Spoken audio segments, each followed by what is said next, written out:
The Tower of London, a fortress of kings, a prison of traitors, and a stage for some of the darkest chapters in English history. Within these stone walls, blood was spilled, secrets were buried, and ghosts were left behind to wander for eternity. From royal betrayals to brutal tortures, from cursed ravens to chilling apparitions, the tower's past is not just history, it's a nightmare that refuses to die. Welcome to Dark History, where we unearth the legends, hauntings, and hidden truths that history tried to bury. If you dare to walk with us through the shadows of time, then hit that subscribe button and join us before the gates close behind you. Chapter 1: The Birth of the Tower of London. Even the very name sends a shiver down the spine. Rising above the River Thames, like a fortress of shadow and silence, its walls whispered tales of conquest, betrayal, blood, and restless spirits. But before it became the dungeon of nightmares and the most haunted stronghold in England, it began as something far more practical, a fortress of stone, built to command, intimidate, and dominate. To understand the tower's dark legends, we must first step back in time to the very beginning of its existence. It was the year 1066, a date etched forever in English history. William, Duke of Normandy, soon to be known as William the Conqueror, had crossed the English Channel with his mighty army. His victory at the Battle of Hastings was swift and decisive, but conquest was not enough. To truly rule a conquered people, William knew he had to instill fear. The Anglo-Saxons were a proud and rebellious population, and the Norman invaders were viewed as outsiders, strangers, and oppressors. William needed a symbol of power, something that would loom over London itself, reminding every Englishman that resistance was futile. And so, the Tower of London was born. At first, it wasn't the sprawling fortress we know today. Its core was the White Tower, a massive stone keep, unlike anything most Londoners had ever seen. Rising nearly 100 feet tall, with walls up to 15 feet thick, it stood as a defiant message carved into stone. The Normans were here, and they were here to stay. Imagine being a simple citizen of 11th century London, walking through narrow streets of timber houses, and suddenly gazing up at this colossal structure, gleaming white in the sun from its freshly cut canned stone. It must have felt like staring into the eyes of an unmovable giant. But the tower was not merely a castle. It was an instrument of psychological warfare. William placed it at a strategic point beside the Thames, ensuring both defense and domination. From this fortress, the Normans could control the river, monitor trade, and enforce their rule over the city. To the conquered, it was a permanent reminder: your lives now belong to us. The earliest stages of the tower were built under the supervision of Gundulf, a monk-turned architect, whose skill in masonry left behind a structure destined to last centuries. Yet even in its infancy, there was something unsettling about the place. Locals began whispering that the tower was cursed, a foreign scar on English soil. Some said that its very stones groaned at night. Others believed that the spirits of the Anglo-Saxons, who had died defending their homeland, lingered in the shadow of the keep, restless and angry. Whether true or not, fear had already begun to take root. Long before the tower earned its reputation as a prison, over the next few decades, the tower expanded. Wooden palisades became stone walls, ditches grew into deep moats, and smaller towers rose like sentinels around the great keep. By the 12th century, the fortress was not only a military stronghold, but also a royal palace. Kings and queens walked its halls, banquets were held, and the treasures of the crown were stored within its walls. Yet, beneath the grandeur, lay a darker truth. The tower was evolving into something else entirely. It began to be used as a prison, not for common thieves or drunkards. That punishment was left to city jails, but for the powerful, nobles, rebels, enemies of the crown. The tower became the place where England locked away its most dangerous figures, or those who posed the greatest political threat. and with prisoners came torture. The tower's thick, windowless chambers provided the perfect setting for cruel interrogations.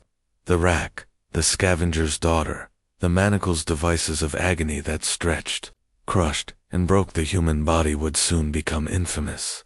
But we will get to that darkness in later chapters. In these early years, the tower was both feared and admired. For the rulers of England, it was a jewel, a fortress palace, unmatched in Europe. For the people, it was a symbol of oppression. To the condemned, it was a place where hope came to die. But what makes the tower unique is not just its history of kings, prisoners, and executions. It is the legends. From the very beginning, the tower seemed to attract stories of the supernatural. Strange figures drifting across its grounds, ghostly screams echoing from its chambers, animals howling at shadows unseen. As the centuries rolled forward, these tales would only grow stronger, binding the tower's reputation not just to history, but to horror itself. The tower's earliest ghostly tale dates back to the construction itself. Some chroniclers claimed that workers reported seeing spectral figures moving among the stones at night, their hollow eyes watching in silence. Were these the spirits of slain Saxons, forever bound to the site of their people's defeat? Or were they warnings, omens of the bloodshed the tower would witness in centuries to come? The tower was not merely built with stone, it was built with fear. William may have intended it as a monument of control, but the foundation it laid went deeper than power. It carved a place in the English psyche, a place where authority, brutality, and the supernatural intertwined. Over time, the tower would come to embody the darkest aspects of monarchy and empire: betrayal, imprisonment, execution, and hauntings that still chill visitors to this day. As we close this first chapter, we stand at the threshold of nearly 1,000 years of history, shadow, and legend. From Norman conquest to Tudor treachery, from royal banquets to bloody beheadings, from whispers of ghosts to the screams of the tortured, the Tower of London is no mere fortress. It is a chronicle of England's darkest fears, carved into cold stone. And this is only the beginning. Chapter 2: The Tower as a Royal Palace. When most people today think of the Tower of London, they imagine dark dungeons, screaming prisoners, and the cold steel of an executioner's axe. Yet, before it gained its infamous reputation as a prison of horrors, the tower was also one of the most opulent royal residences in medieval England. Behind those forbidding walls, kings and queens dined, slept, and ruled. To step inside the tower during its time as a royal palace was to step into a world of grandeur, mixed with unease, a palace built on fear. After William the Conqueror's initial fortress was established, subsequent monarchs quickly realized that the tower was not just a military stronghold. It could also serve as a secure home for the crown. By the late 12th century, kings such as Henry III and Edward I invested heavily in transforming the tower into a palace fit for royalty. Walls were strengthened, gardens were added, chapels were built, and luxurious apartments rose behind the thick stone. Yet, despite its beauty, there was always something different about living in the tower compared to other castles of the realm.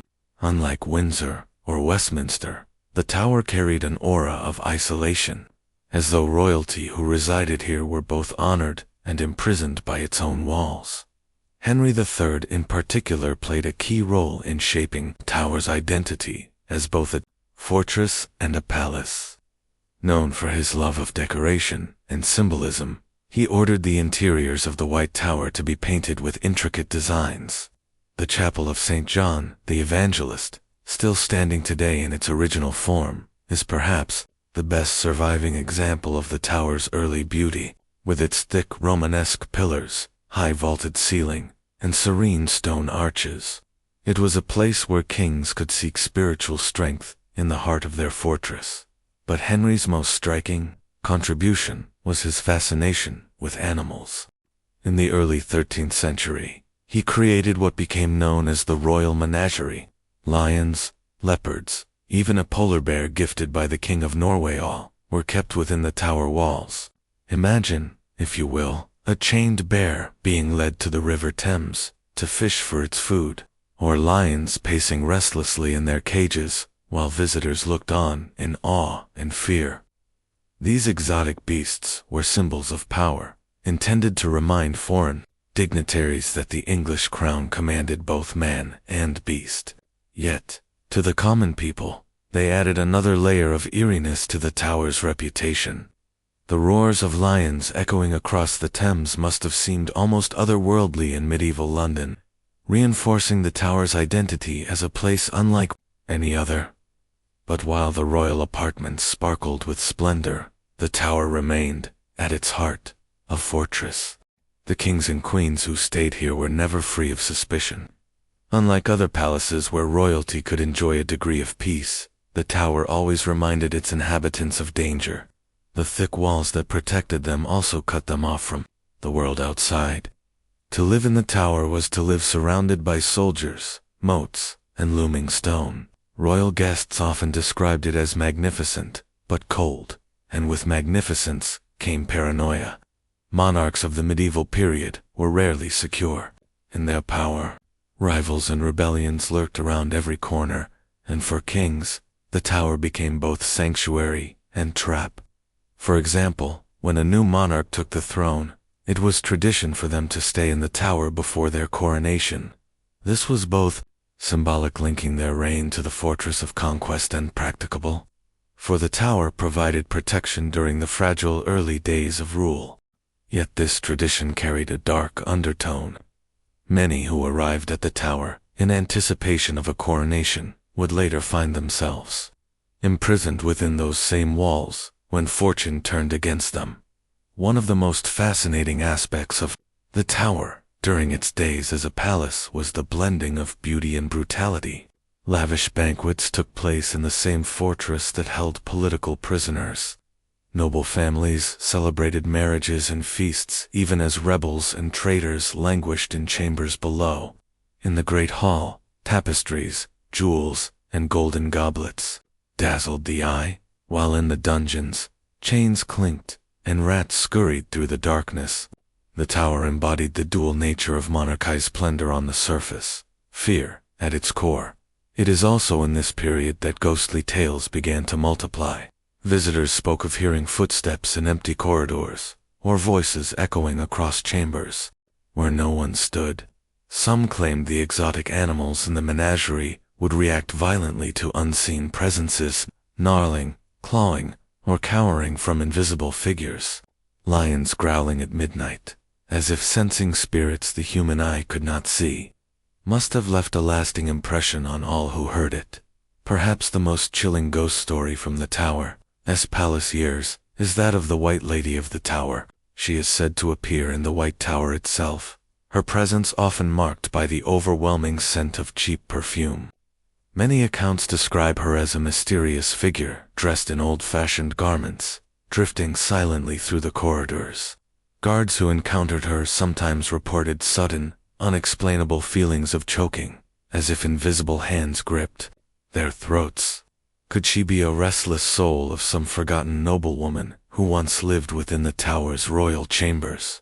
Or is she a manifestation of the tower itself, reminder that beauty and death walk hand in hand within its walls? Despite its reputation as a royal palace, the tower was never fully trusted by the kings and queens who inhabited it. Most preferred other residences, seeing the tower as too grim, too suffocating, too haunted by whispers of doom. Yet, time and again, they returned when circumstances forced them. And each time, the tower gained more layers of history, more tales of both glory and terror. As the centuries passed, the royal presence at the tower began to fade. The monarchy shifted its heart to places like Hampton Court and Whitehall, leaving the tower to its darker duties: prison, torture chamber, and execution ground. But, in its early days, the Tower of London was not merely a place of chains and death.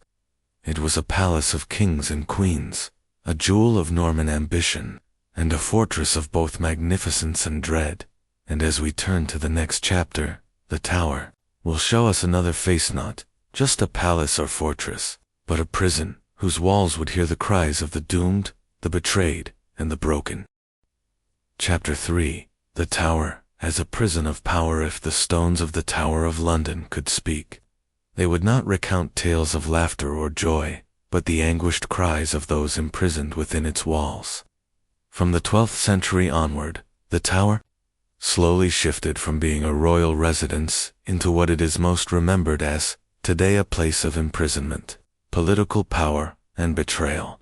Unlike ordinary prisons, the Tower was not meant for common thieves or murderers.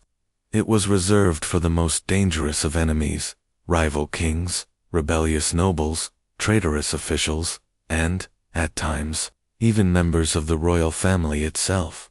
To be sent to the Tower was both a sentence of shame and a declaration of political power by the ruling monarch. The reputation of the Tower as a prison began with its strategic importance. Located in the heart of London, with its towering walls and guarded gates, it was nearly impossible to escape. To the common people, the very phrase "sent to the Tower" came to symbolize downfall and ruin. For nobles and courtiers, it was a chilling reminder that fortune could change overnight. One day, you might dine with the king.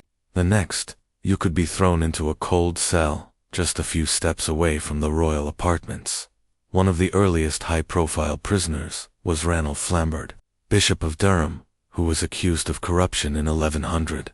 Ironically, Flambard was also the first person recorded to have escaped the Tower.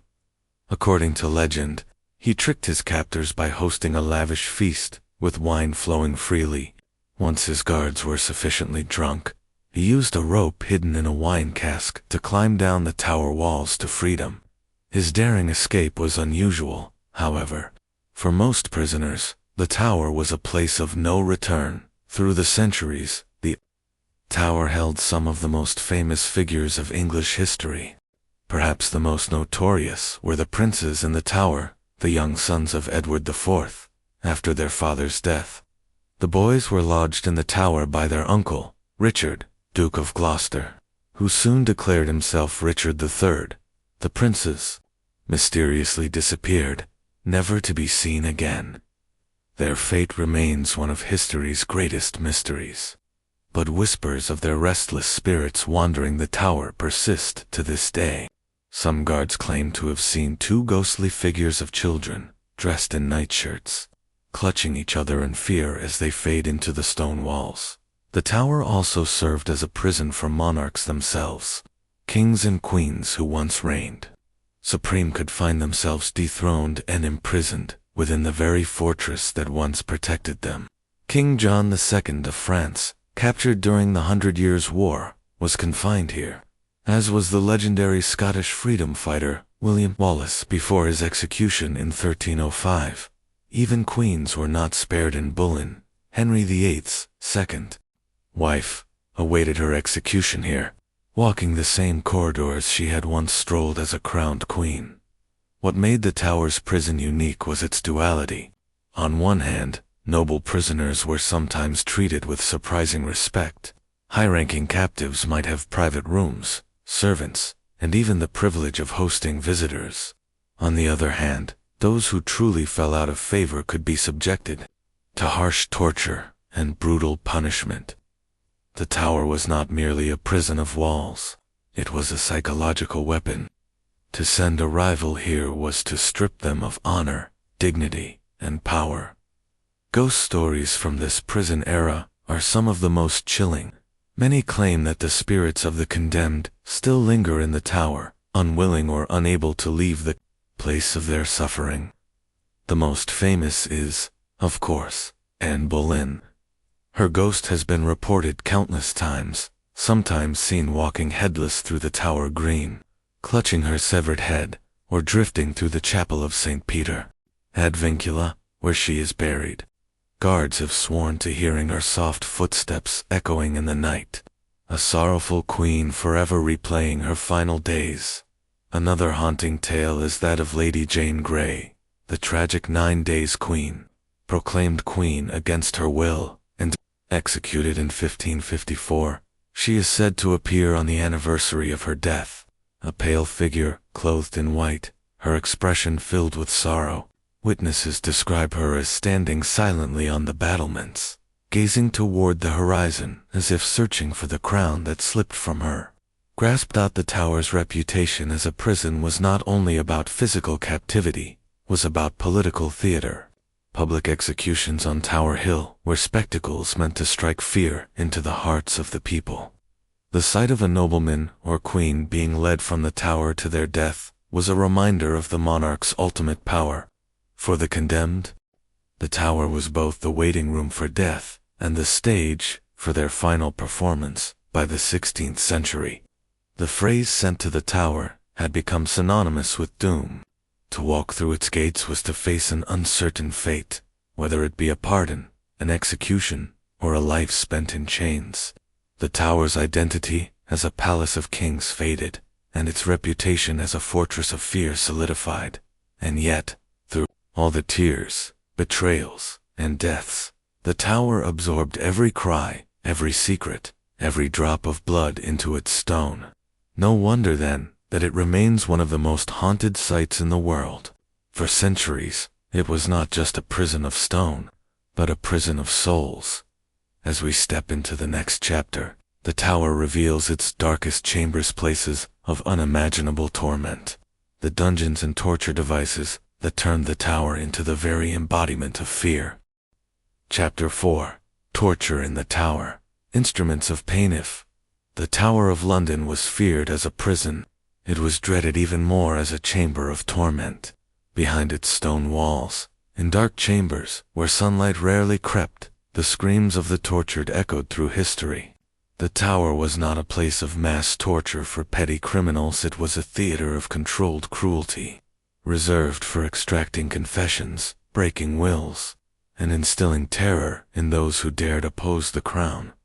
The very whisper of being examined in the tower struck fear into nobles, spies, and traitors alike, for they knew what horrors awaited in its shadowed depths. The tower contained infamous rooms designed for interrogation, but none as notorious as the Lower Wakefield Tower and the dreaded dungeon known as the Bloody Tower. These chambers were places where the state's most dangerous prisoners were questioned. Torture was officially sanctioned by the crown, but it was used sparingly, often as a last resort when secrets were desperately needed. Still, its mere reputation was enough to force confessions from the terrified. Among the most feared devices was the rack. This infernal machine was a wooden frame fitted with rollers at both ends. The prisoners' wrists and ankles were tied with ropes, and as the rollers were turned, the victim's body was stretched mercilessly. Muscles tore, joints dislocated, and bones snapped under the unbearable strain. Witnesses describe how prisoners screamed until they lost their voices, their bodies grotesquely elongated. Once broken on the rack, few ever walked again. Another dreaded device was the scavenger's daughter, a cruel inversion of the rack. Instead of stretching the body, it compressed it. The victim was forced into a crouching position, knees drawn up to the chest, and clamped tightly in iron bands until blood spurted from the nose and ears. This brutal squeezing crushed both the body and spirit, leaving its victims barely alive. The manacles were a simpler but equally agonizing method. Prisoners were suspended by iron cuffs around their wrists, leaving them to hang for hours or even days. The body's weight dragged mercilessly on the arms, dislocating shoulders and causing blood to pool in the extremities. Many prisoners fainted from the agony, only to be revived and subjected to the same torment again. But torture in the tower was not always physical. Psychological torment was often far worse. Prisoners were kept in isolation, unsure of whether they would live or die. The walls pressed in, cold and damp, carrying with them the scent of despair. The echo of footsteps in the corridor could mean release, interrogation, or execution. Even silence became an enemy, as the mind filled the void with dread. Among the many who endured the tower's torments was Guy Fawkes. the infamous conspirator of the Gunpowder Plot in 1605. After his capture, he was interrogated ruthlessly in the Tower. The king himself authorized the use of torture, writing in his orders that Fawkes should be gently tortured at first, and then step by step to harsher methods. It is believed that Fawkes was stretched on the rack, his once bold handwriting reduced to a trembling scrawl in his signed confessions. His broken body became the ultimate warning to those who dared plot against the monarchy. Another tragic tale is that of an Askew, a Protestant martyr during Henry VIII's reign. She was one of the very few women to be tortured in the Tower. Suspended by the manacles, she refused to betray her fellow reformers. Even as her body broke, she remained defiant, carried to her execution in a chair because she could no longer walk. Her courage, in the face of unimaginable pain, turned her into a symbol of resistance. The Tower's torture chambers also gave rise to ghostly legends. Many visitors claimed to hear anguished screams in the darkness, as if the cries of the tortured still linger centuries later. In the dungeons, some report feeling sudden cold spots, the sensation of invisible chains, or the overwhelming presence of despair. It is said that the spirit of Guy Fawkes roams the lower chambers, his broken figure limping through the shadows. Others swear they've heard the faint clinking of chains and the muffled sobs of long-dead prisoners. Perhaps most chilling is the phantom of the rack itself. Some guards claim to have seen its outline materialize in the darkness, only to vanish. When approached, the air grows thick, heavy with the echoes of agony, as if the Tower itself remembers every scream it once absorbed. The use of torture in the Tower eventually declined. By the late 17th century, public opinion began to shift, and the Crown grew wary of the stain it left on its reputation. Yet the legacy of the Tower's cruelty lived on. Its very name became a symbol of fear, whispered by those who knew that the Crown's power was absolute, and mercy was rare. To this day, the Tower's reputation as a place of torture continues to fascinate and terrify. Tourists who visit its chambers often feel a chill that goes beyond the cold stone walls, as if unseen eyes are watching from the shadows. The Tower may have silenced its torturers, but the memory of their cruelty will forever stain its walls. In the next chapter, the Tower's stage shifts from secret dungeons to public displays of death. We step outside its gates to Tower Hill, where executions became both entertainment and warnings, where heads rolled and legends were born. Chapter 5. Executions on Tower Hill. Blood and spectacle. The Tower of London's dungeons whispered of secret torment. Tower Hill thundered with the spectacle of public death. For centuries, this patch of ground just outside the Tower's walls was a stage upon which the Crown performed its most chilling dramas. Here, nobles, traitors, and the condemned met their end beneath the executioner's axe. Their deaths, both punishment and political theater. The execution grounds at Tower Hill were chosen with purpose. Unlike the hidden tortures within the Tower itself, executions were meant to be seen. Crowds gathered by the thousands, eager for blood, spectacle, and the thrill of watching history unfold. These were not quiet deaths, but public displays of power, designed to remind all who watched that defying the monarchy would end in ruin. The atmosphere was charged, part festival, part funeral, and wholly terrifying. Among the most famous to meet their fate on Tower Hill were high-ranking nobles, men and women whose names echoed through England's history. One of the earliest was Thomas More, the brilliant statesman and author of Utopia. Once a trusted advisor to Henry VIII, More refused to acknowledge the king as head of the Church of England. For this defiance, he was sentenced to die. On July 6, 1535, he mounted the scaffold with calm dignity, declaring, "I die the king's good servant, but God's first." With a single stroke, his head was severed, his death cementing him as both martyr and legend. Tower Hill also witnessed the downfall of Thomas Cromwell, Henry VIII's once powerful chief minister. Cromwell engineered the king's marriages and helped establish the English Reformation, but his enemies at court conspired against him. In 1540, he was dragged to Tower Hill and executed with such brutality that chroniclers noted the executioner needed multiple blows to finish the task. His death served as a grim reminder of how swiftly power could turn to ash. Perhaps the most famous victims were members of the ill-fated Howard family. Catherine Howard, the young queen and fifth wife of Henry VIII, was accused of adultery and executed within the Tower grounds, but her relatives and supposed accomplices faced the axe at Tower Hill. Similarly, Thomas Howard, 4th Duke of Norfolk, fell to Elizabeth I's wrath for his role in plots involving Mary, Queen of Scots. His execution in 1572 was a grand event, watched by thousands who knew they were witnessing the fall of one of England's most powerful men. The executions themselves followed ritual and symbolism. The condemned would be led to the scaffold, often dressed in black, surrounded by guards. A block of wood awaited, and beside it, the executioner, hooded or barefaced, holding a gleaming axe. Before kneeling, the prisoner was permitted to speak. These last words were crucial, for they were heard by all, sometimes pleas for forgiveness, sometimes defiant declarations, and sometimes words meant to stir rebellion, even in death. The crowd hung on every syllable, for it was the final performance of the doomed. Then came the axe. With skill, the executioner could end a life in one blow, but not all were skilled. Botched executions were gruesome, with repeated swings turning the scaffold into a place of horror. The crowd might groan or jeer, their excitement twisting into disgust.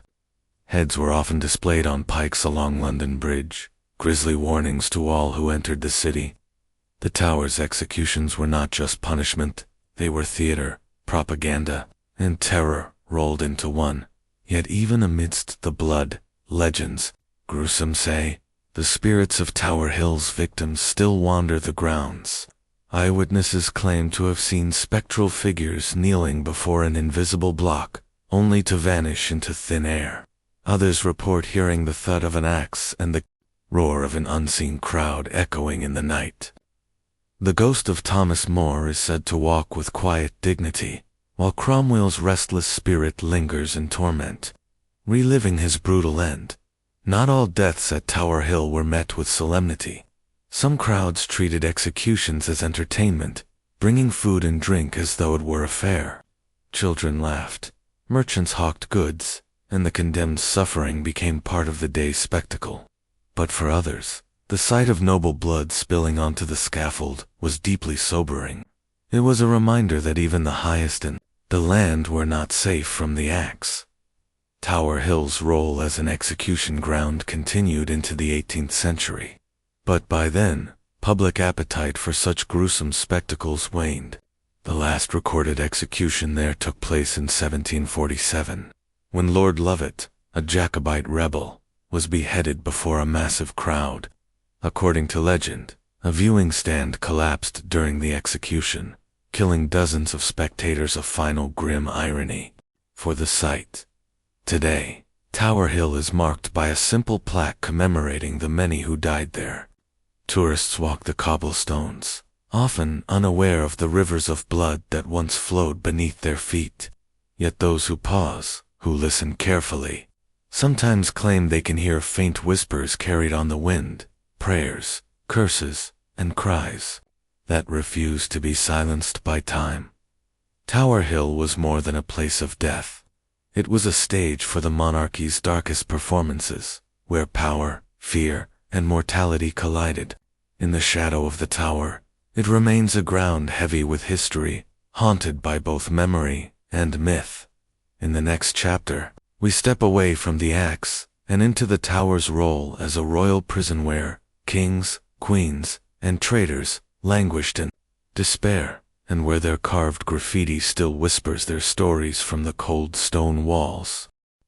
Chapter 6: Prisoners of the Tower. From Kings to Traitors. The Tower of London is remembered less as a fortress of protection and more as a prison of fear.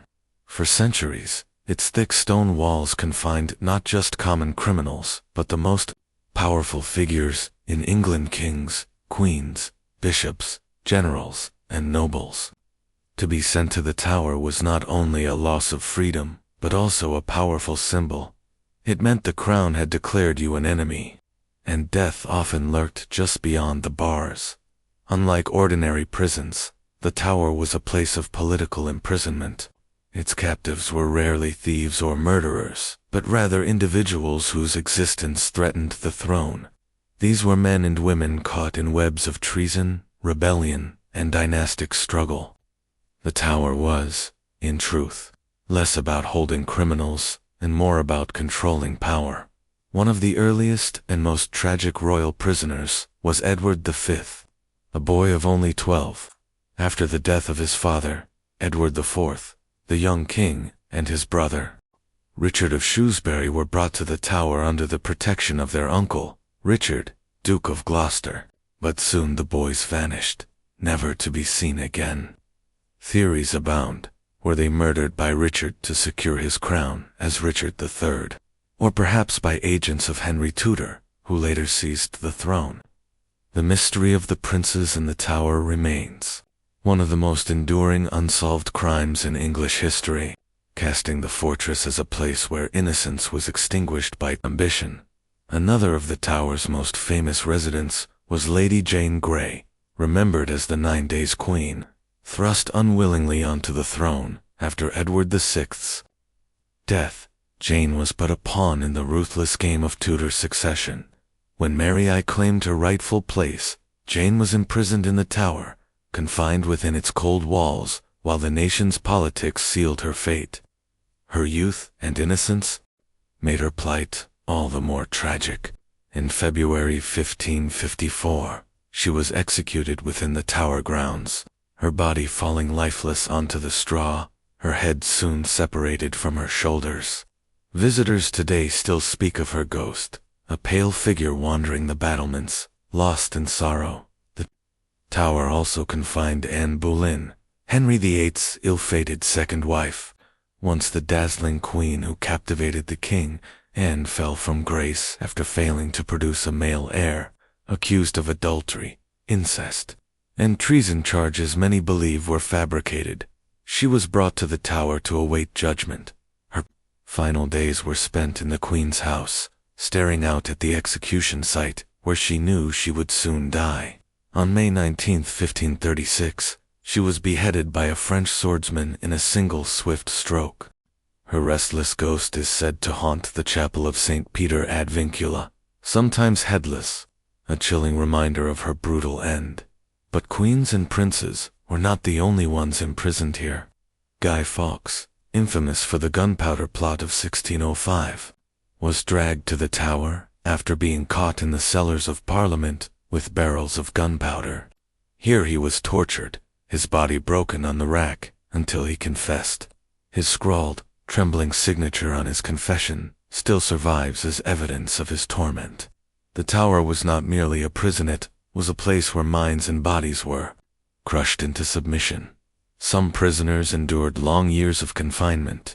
Sir Walter Raleigh, once a favorite of Elizabeth I, found himself locked within the tower under James I for 13 years. He languished in its walls, passing the time by writing and even raising a family. His wife was permitted to stay with him. His ghost is said to linger still, a restless presence, pacing near the bloody tower where he was held.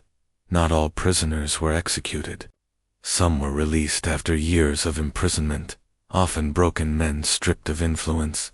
But for many, imprisonment in the tower was simply a prelude to death. Its cells were the waiting rooms of the scaffold. The very stones of the tower still carry the mark of its captives. Carvings and graffiti can be found etched into the walls: crosses, names, pleas for mercy, and declarations of loyalty. These crude inscriptions are powerful echoes of the men and women who once awaited their fate.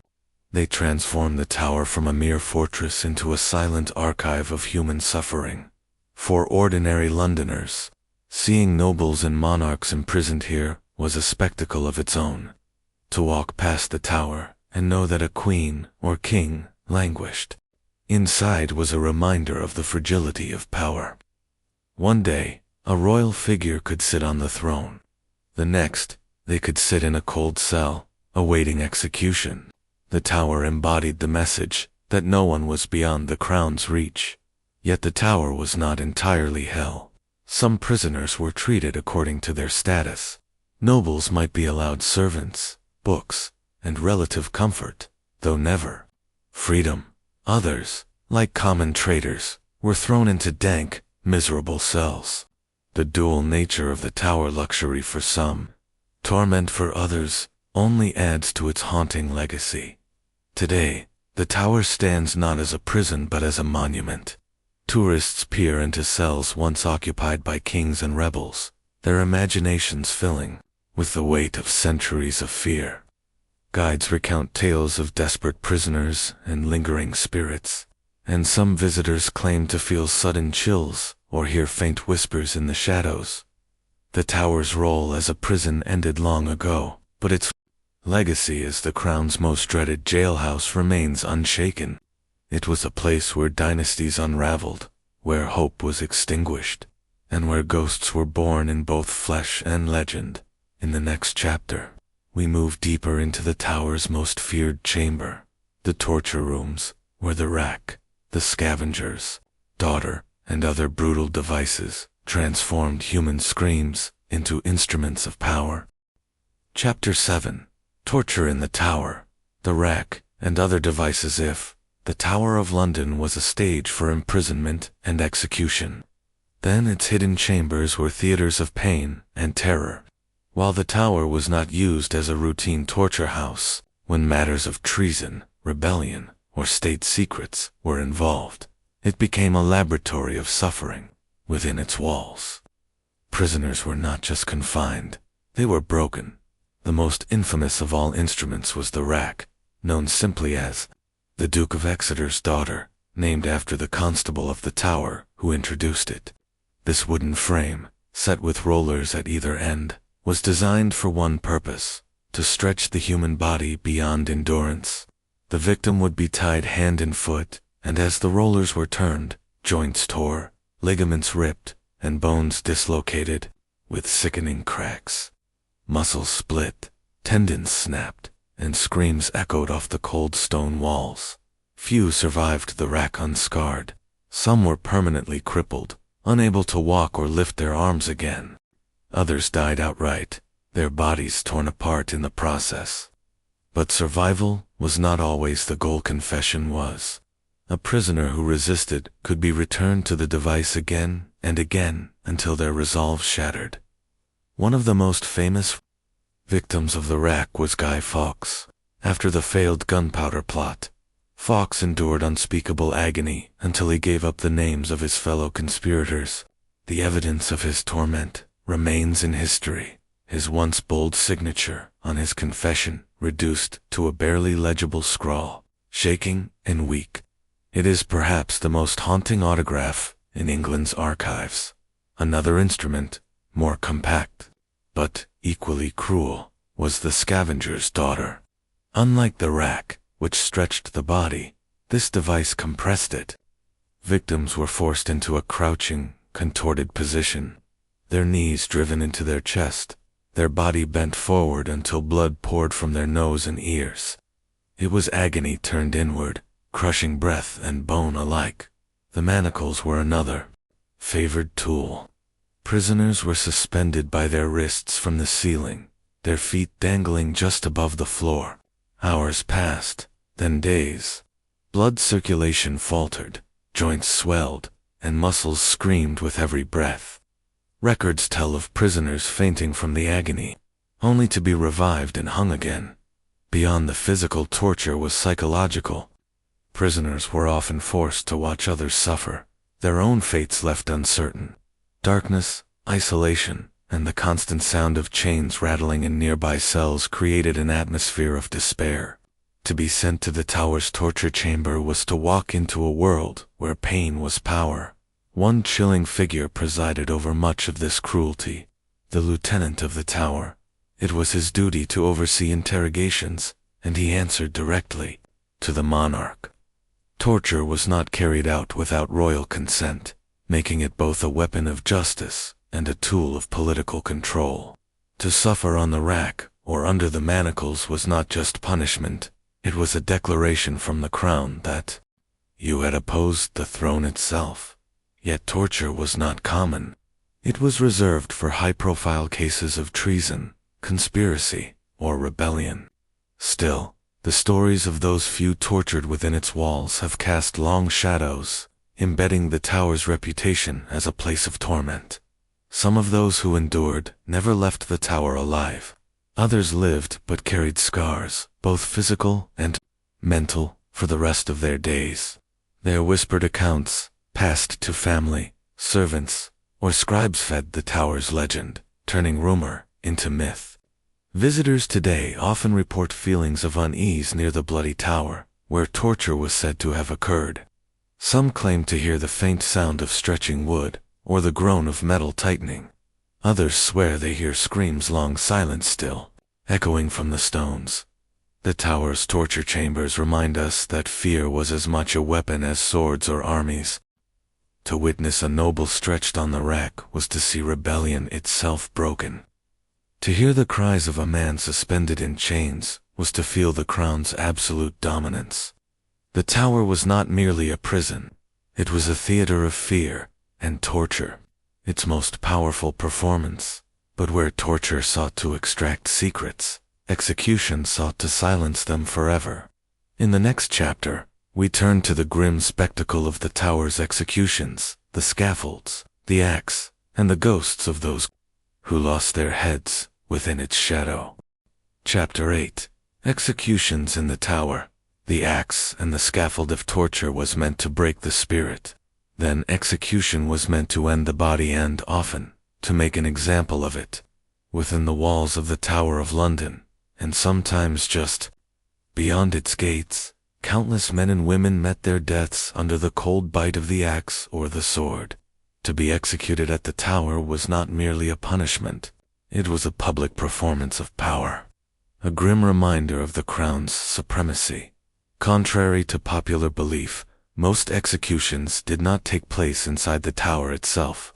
Common criminals were taken to Tyburn, miles away, to meet their ends before jeering crowds. But the Tower was reserved for the most high-profile victims: nobles, queens, traitors, and those whose deaths were too politically dangerous for the public eye. For them, the execution ground was Tower Green, a small patch of grass within the fortress, or on the nearby Tower Hill, where thousands could gather. The most famous victims of the axe were queens. Anne Boleyn, the second wife of Henry VIII, met her fate here in 1536, accused of adultery, treason, and witchcraft charges that many historians believe were fabricated. Anne was sentenced to death. Yet Henry, in a final twisted gesture of mercy, imported a skilled French swordsman, rather than leaving her to the clumsy swing of an English axe. On the morning of her execution, Anne dressed in crimson and gray, calm and composed. Before kneeling on the scaffold, she declared her loyalty to the king, refusing to speak words of bitterness. With a swift stroke of the sword, her head was severed. Witnesses claimed her lips still moved for several seconds after death, a haunting image that cemented her legend. Only a few years later, Catherine Howard, Henry's fifth wife, suffered the same fate. Barely out of her teenage years, she was accused of unfaithfulness. Unlike Anne, Catherine screamed and wept as she was led to the block, her terror echoing across Tower Green. Those present remembered her final words: "I die a queen, but I would rather die the wife of Culpeper." With that, the axe fell, cutting short the life of a girl queen who had been trapped in the deadly web of Tudor politics. Perhaps the most poignant of all was Lady Jane Grey, the 9 Days Queen, crowned in 1553 through political scheming. Jane was barely 16 when she was imprisoned in the Tower. When Mary Tudor claimed the throne, Jane was sentenced to die. On the morning of her execution, dressed in white like a bride, She mounted the scaffold with trembling hands. She blindfolded herself but struggled to find the block, crying out in panic, "What shall I do? Where is it?" Guided at last, she laid down her head, and with one stroke, her young life was ended. The crowd was left in tears, shaken by the cruel waste of innocence. Executions at the Tower were not always so swift. While the skilled sword of Anne Boleyn's executioner delivered a clean death, many were less fortunate. Axes could be blunt, executioners clumsy, and sometimes it took several blows to sever a head. Victims screamed, blood spattered, and the crowd shuddered as human dignity was hacked apart. Such moments became dark legends, retold in whispers to remind subjects of the terrible price of treason. The scaffold itself was a stage draped in black cloth, with the axe displayed prominently. The condemned would give their final words, prayers, or pleas, for mercy be, for laying their head upon the block. Their deaths were a spectacle, but also a carefully orchestrated message. The crown does not forgive betrayal. The bodies were often buried within the Tower grounds, while the severed heads of traitors could be displayed on London Bridge, a grotesque warning to all who crossed the Thames. Rain, wind, and carrion birds consumed the remains, while Londoners passing by were forced to stare into the hollow eyes of those who had dared to defy the monarchy. Today, visitors to the Tower often report uneasy feelings around Tower Green. Some say they see a pale woman in Tudor dress, walking silently across the grass, head tucked beneath her arm, believed to be Anne Boleyn. Others claim to hear muffled sobs, or the thud of an axe striking wood. The ground where so much royal blood was spilled remains heavy with memory, as if the grass itself remembers. Executions in the Tower were more than punishments. They were rituals of control, dramas that turned the personal tragedies of queens and nobles into public affirmations of the monarchy's absolute power. Each axe blow was not just the end of a life, but a reminder that no one, not even a queen, could defy the throne. And yet, beyond the scaffold and the axe, the Tower also served as a stage for the political games that decided who lived and who died. In the next chapter, we step into the world of royal intrigue and betrayal, where alliances shifted, loyalties faltered, and the Tower claimed more victims than steel alone ever could. Chapter 9: Royal Intrigue and Betrayal.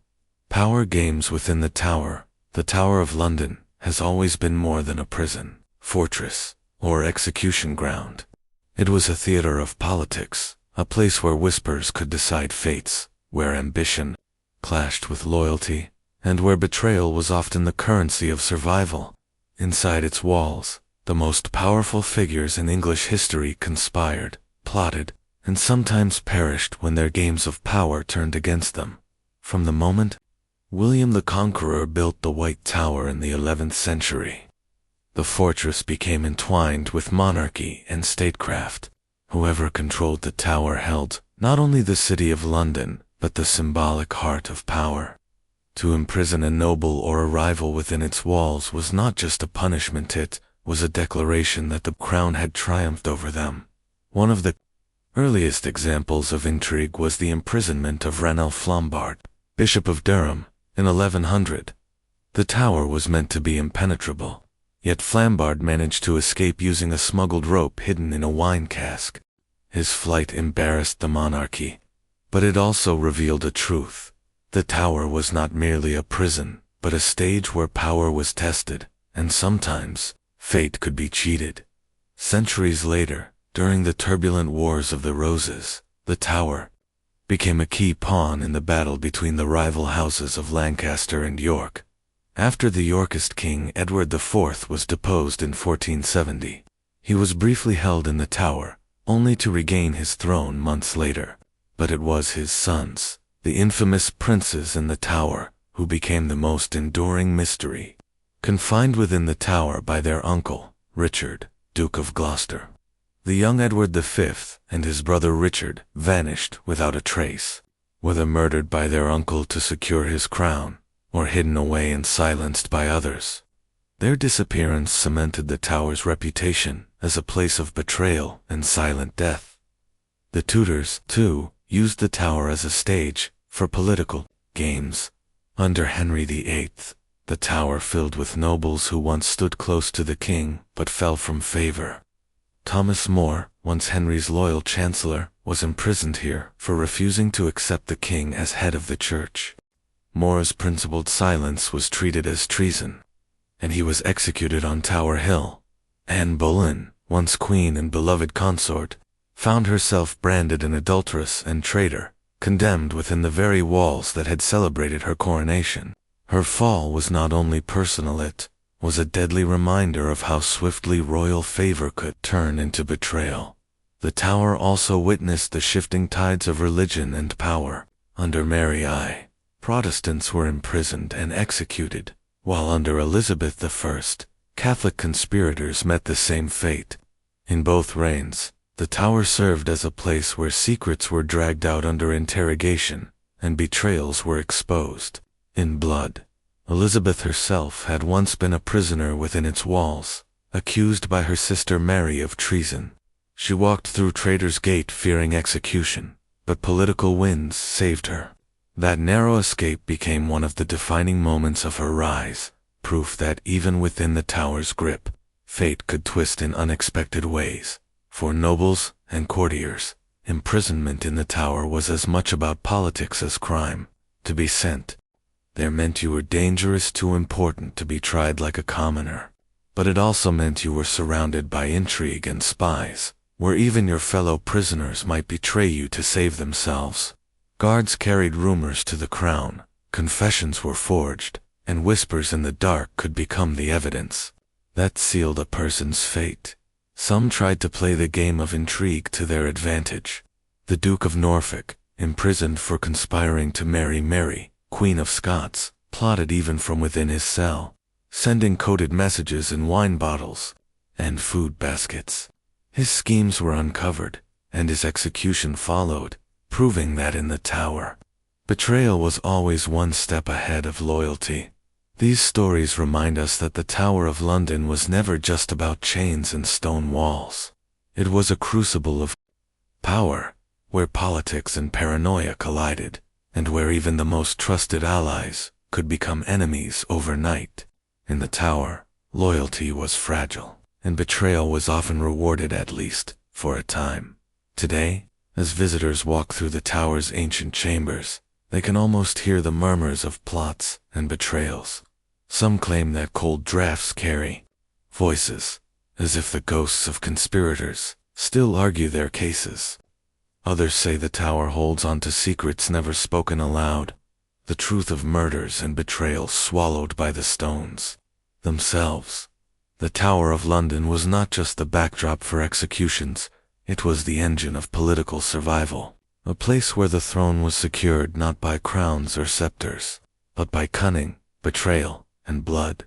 And as we move forward, we must descend once more into the shadowed cells and torture chambers that gave the tower its darkest reputation. For, in the next chapter, we confront the infamous rack, chains, and instruments of torment that broke not just bodies, but the very will of those who opposed the crown. Chapter 10. The Rack and Instruments of Torment. Breaking the human spirit, few places in the world carry such a reputation for fear as the torture chambers of the Tower of London. To the outside world, the tower was a fortress and royal palace, but deep within its stone belly, in dimly lit dungeons and narrow cells, lay a world of torment designed to break not only the body, but the very soul of those accused of treason, heresy, or conspiracy against the crown. Torture was never meant to be routine. It was a weapon of last resort, used when silence threatened the security of the realm. In theory, English law discouraged the practice, but the tower stood apart. For those accused of high treason or of plotting against the monarch, the usual rules no longer applied. Here, suffering itself became an extension of royal authority, a chilling reminder that disobedience would not just cost you your life, but your dignity, flesh, and sanity. The most feared instrument within the tower was the rack. a brutal device built to stretch the human body beyond endurance.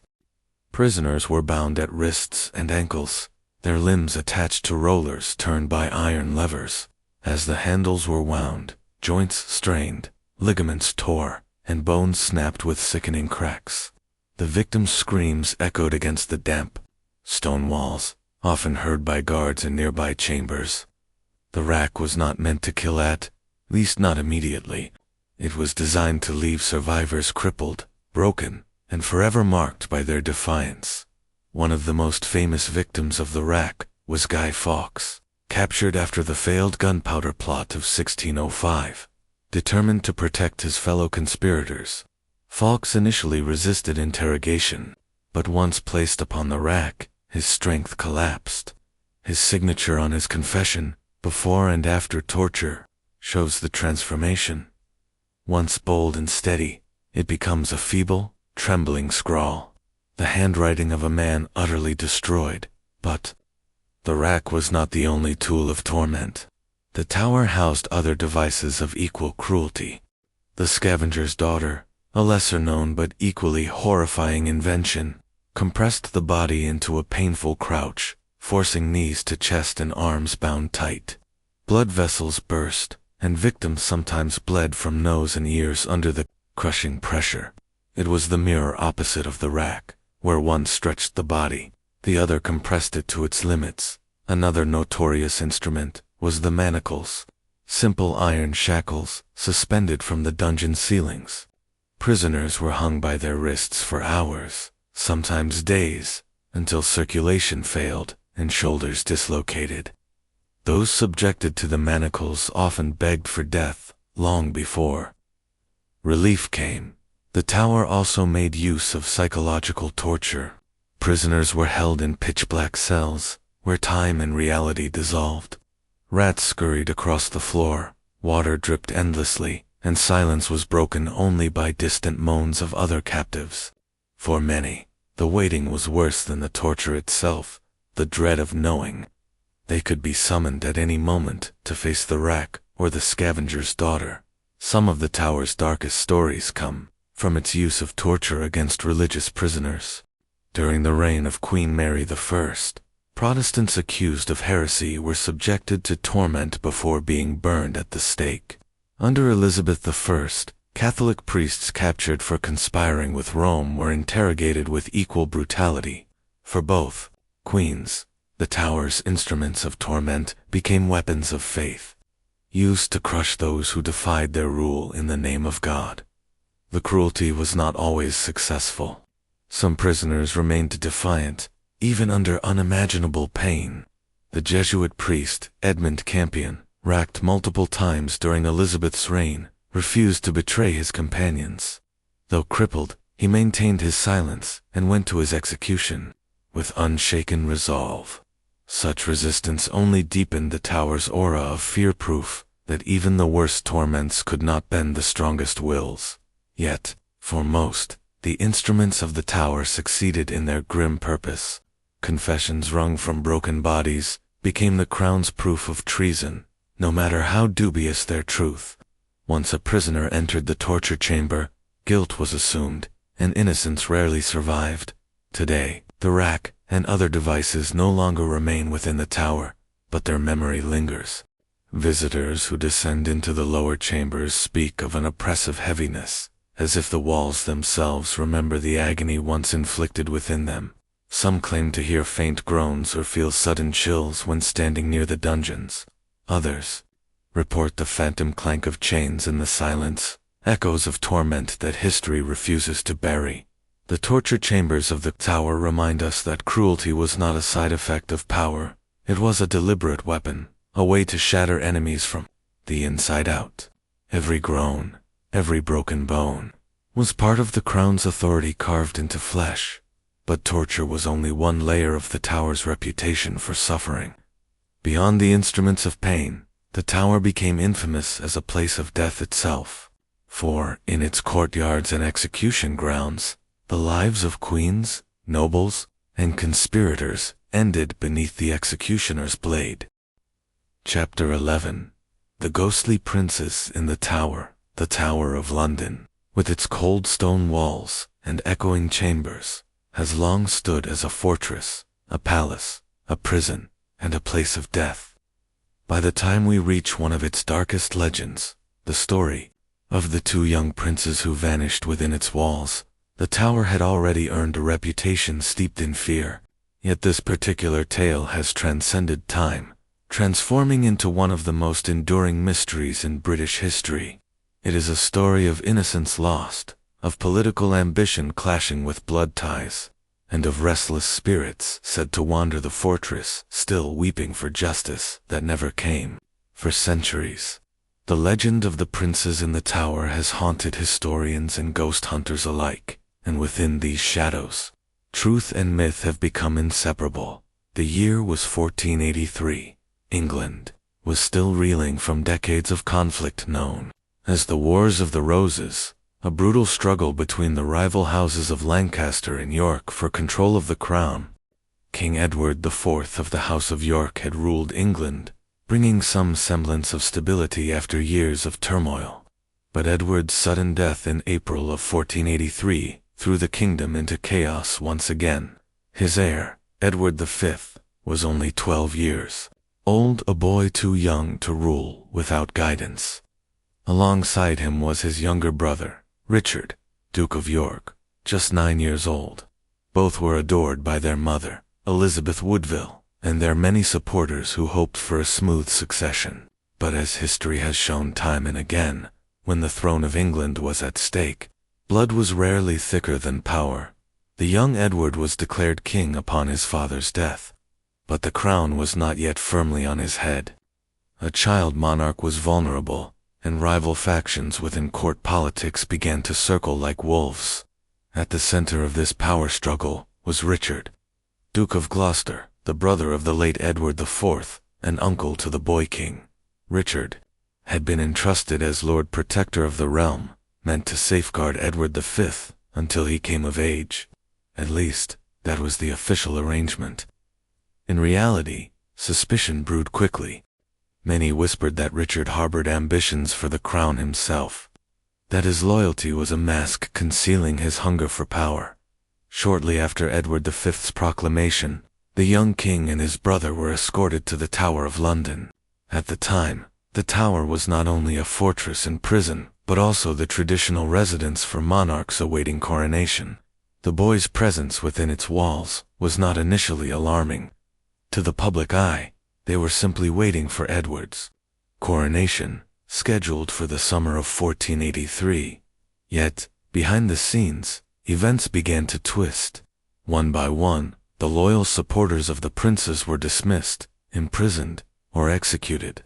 Their mother, Queen Elizabeth Woodville, fled into sanctuary at Westminster Abbey, fearing for her own safety and that of her remaining children. Meanwhile, the young princes remained locked within the tower, increasingly isolated from the outside world. By June, the tide had turned decisively. Richard of Gloucester declared the marriage between Edward IV and Elizabeth Woodville invalid, rendering their children illegitimate and unfit to inherit the throne. On July 6, 1483, Richard crowned himself King Richard III. The princes, now deemed bastards in the eyes of the law, lost their claim to the throne. Yet the two boys still lived, confined within the tower, their fates uncertain. For weeks, occasional sightings of the young Edward and Richard were reported. They were seen playing in the gardens, glimpsed behind barred windows, their small figures still a reminder of what many believed was the rightful monarchy. But as the summer waned, those sightings grew fewer. Then they ceased entirely. The boys were never seen again. Their disappearance became one of history's most enduring mysteries. Were they quietly murdered within the tower? If so, by whose hand? Did Richard III order their deaths to secure his throne? Or was it Henry Tudor, later Henry VII, who seized power 2 years later and may have had his own reasons for eliminating rival heirs? Centuries have passed without conclusive answers, but the dark legend has never faded, and with the absence of truth, ghosts have taken the stage. According to countless reports, Over the centuries, the spirits of the two young princes linger within the tower still. Guards, visitors, and even high-ranking officials have claimed to encounter their spectral forms, pale, frightened, and dressed in nightshirts. The figures of two boys have been seen wandering the corridors, holding hands as if searching for comfort in an eternal prison. Sometimes they are seen silently crying, their faces streaked with ghostly tears. Other times, they vanish when approached, dissolving into the stone as if absorbed by the tower itself. The most famous haunting occurs in the Bloody Tower, once known as the Garden Tower, where the princes were believed to have been kept. On several occasions, guards have sworn to see the spectral boys kneeling at the foot of the stairs, or huddled together in the dark, their faces etched with fear. One 17th-century guard is said to have fainted outright after seeing their figures appear in a pale light, only to fade moments later. Another account describes two ghostly children slowly ascending the staircase, hand in hand, before disappearing into the thick air. But the hauntings are not limited to apparitions. Visitors have reported an overwhelming sense of sorrow in the Bloody Tower, as if the walls themselves weep for the lost innocence within. Some claim to hear the soft sobbing of children echoing in the stillness of night. Others describe a sudden, inexplicable chill, or the feeling of being watched by unseen eyes. The tragedy of the princes seems etched into the very stones, replaying itself in fragments of sound and shadow for those who dare to linger. The legend deepened in 1674 when workers renovating the towers, White Tower discovered a wooden chest buried beneath a staircase. Inside were two small skeletons, believed by many to be the remains of the lost princes. King Charles II ordered the bones to be interred in Westminster Abbey, where they remain to this day in an urn marked with the names Edward and Richard, yet forensic analysis has never been conclusive. The bones have been examined multiple times over the centuries, but definitive proof of their identity has never been found. Still, the discovery reignited the belief that the princes were indeed murdered within the tower, their restless spirits doomed to wander until justice is served. The mystery has inspired endless theories. Some historians insist Richard III was the most likely culprit, seeking to eliminate rival heirs. Shakespeare's plays have immortalized him as the villainous uncle who murdered his nephews, cementing this image in popular imagination. Others argue that Richard had little to gain from such a crime, and that the princes may have lived longer, possibly even spirited away in secret.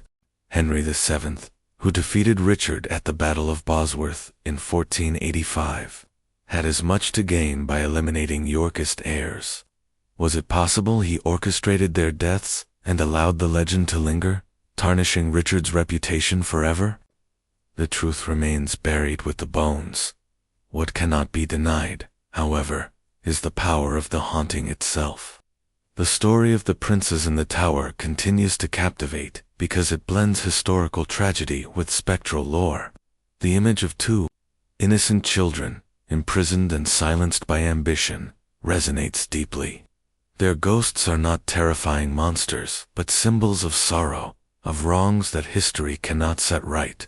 Every report of their apparitions is a reminder that power and cruelty leave scars not only on the living, but on the very places where lives were extinguished. Even today, visitors to the tower often find themselves lingering in the Bloody Tower, staring at the walls, as if expecting the boys to appear. Tour guides speak of the legends in hushed tones, recounting the many witnesses who swear they have seen the princes. In the stillness of twilight, when the tower gates are closed to the public and the ancient fortress lies quiet, the atmosphere grows heavy. Some say it is then, in the silence between dusk and full night, that the ghostly brothers are most likely to appear. They wander, lost in a place that was once both palace and prison, perhaps searching endlessly for the coronation that never came. The story of the princes in the tower is more than a haunting. It is a mirror reflecting the darker side of ambition and power. The Tower of London holds many ghosts, but none strike the heart so sharply as those of the two lost boys. Children caught in the merciless gears of history, remembered less for who they were than for how they died, or perhaps how they never truly rested. And so, the legend endures. The tower remains a monument of stone and blood, its shadows thick with the memories of centuries past. Within its walls, the cries of the young princes still echo. They remind us that even the mightiest fortress cannot bury innocence forever. Ghosts, after all, are not only the dead, they are the truths we cannot face, the voices of history that refuse to be silenced. And in the Tower of London, those voices remain, whispering through the stone with every passing century. Chapter 12. The White Lady of the Tower. If the ghosts of the princes in the tower embody sorrow, then the White Lady of the Tower embodies mystery. Her story is less anchored in the dusty pages of history, and more rooted in the whispers of folklore that swirl through the stone corridors. No chronicle records her name, no royal decree marks her presence, and yet her spectral form has been sighted time and again. Drifting through the ancient fortress, dressed in pale garments that flow like mist, who she was in life, no one truly knows. But in death, she has become one of the tower's most enduring phantoms. The earliest mentions of the White Lady date back several centuries. Guards stationed in the tower reported encountering a strange female figure, clad in white, moving silently along the battlements or gliding through chambers where no woman had reason to be. Unlike the ghostly princes, who are bound to a specific chamber, the White Lady seems to drift freely across the grounds. She appears in the Queen's house, the chapel of St. Peter, at Vincula, and sometimes even upon the very walls that once defended the fortress. Her presence is felt as much as seen, an unexpected chill, the faint scent of perfume, the whisper of fabric brushing past when no one is near. Some legends claim she was a noblewoman, imprisoned within the tower, accused of treason or witchcraft in an age when suspicion was enough to condemn.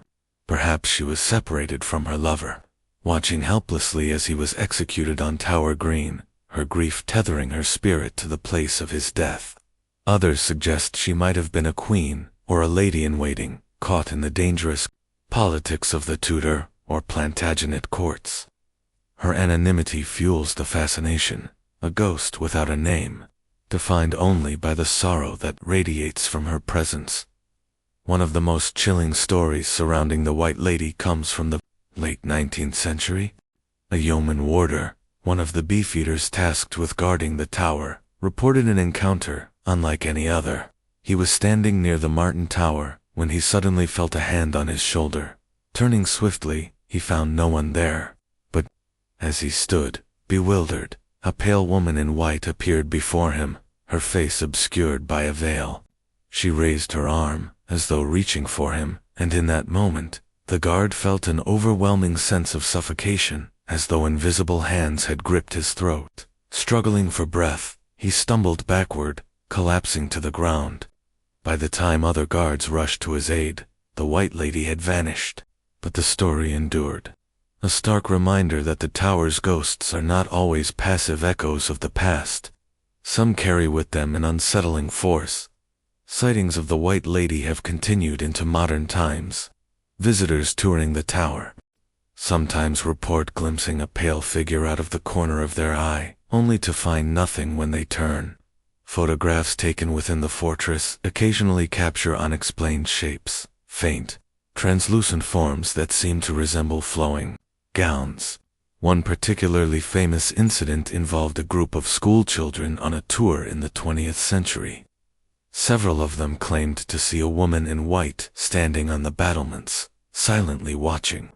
When the children pointed her out to their teacher, the figure faded into the stone, leaving them trembling with fright. Her presence has also been linked to an unsettling sensory phenomenon, the sudden smell of cheap perfume. On multiple occasions, both staff and visitors have reported catching the strong scent of old-fashioned fragrance, cloying and sour, in places where no one was present. The association of perfume with the White Lady has become so consistent that guides often remark upon it, telling guests to prepare their noses as much as their eyes, if they hoped to sense her. Some believe the perfume might be a trace of her life, perhaps a scent she favored, forever lingering in death. Others see it as a warning, a supernatural calling card announcing her arrival before she manifests in full. But what binds her to the tower? Unlike Anne Boleyn, Lady Jane Grey, or the princes in the tower, the White Lady has no fixed historical identity. She may never have been a queen or noblewoman at all. Some researchers propose that she represents the collective sorrow of the countless women who suffered within the tower's walls, wives who lost their husbands, mothers who lost their children, daughters imprisoned and executed for crimes real or imagined. Perhaps the White Lady is not a single soul, but a composite, the embodiment of female grief and loss through centuries of bloodshed. In this interpretation, she is not one ghost, but many, her faceless form a symbol of all the women silenced by the tower's cruelty. Others, however, insist that she must have been a specific person. Among the theories is the suggestion that she might be Lady Arbella Stuart, a noblewoman imprisoned in the tower during the reign of King James. Arbella was a cousin to the king and considered a potential heir to the throne when she secretly married without royal permission. She was accused of treason and confined within the tower. There, she languished in despair, refusing to eat, and eventually died under mysterious circumstances. Some believe her tragic fate, robbed of both love and freedom, makes her a likely candidate for the White Lady, but there is no definitive proof, only speculation. Entwined with legend, the haunting of the White Lady offers something uniquely unsettling.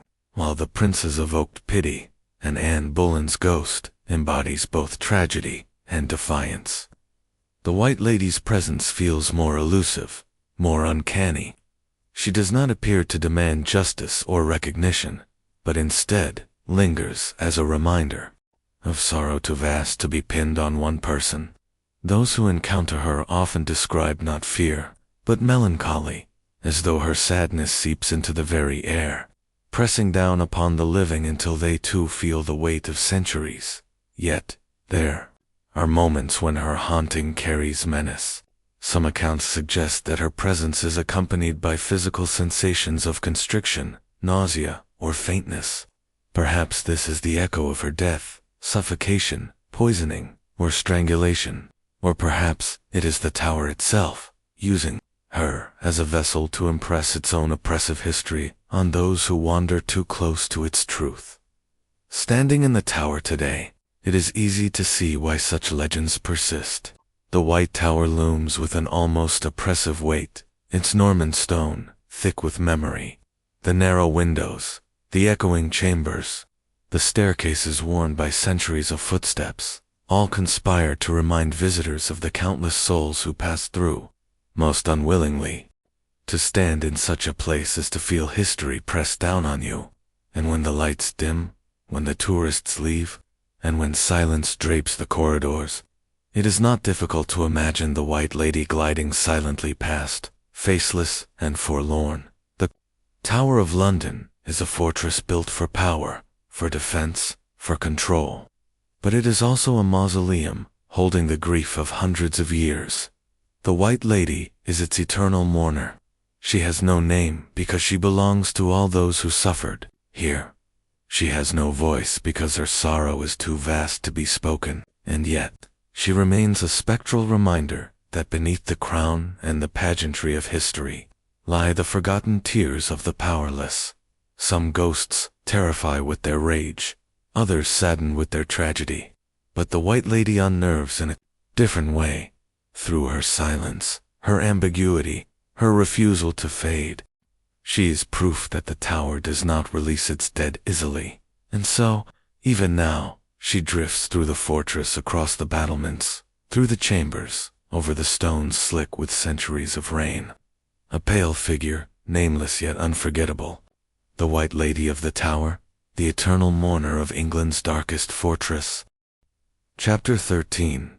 The C-119 Flying Boxcar, the giant transport that never made it In the summer of 1965, the U.S. Air Force dispatched a C-119 flying boxcar, a massive military transport plane, on a routine mission across the Atlantic, nicknamed the Flying Boxcar because of its bulky, cargo-like design. The aircraft was known for reliability, capable of carrying heavy loads, troops, and even vehicles. On this flight, it was manned by an experienced crew and stocked with supplies. Everything about the mission was ordinary, but once the plane entered the Bermuda Triangle, it became another ghost in the Triangle's haunted history. The C-119 lifted off without issue and communicated normally during the early stages of the flight. Weather reports were favorable, clear skies. Waters, no storm activity.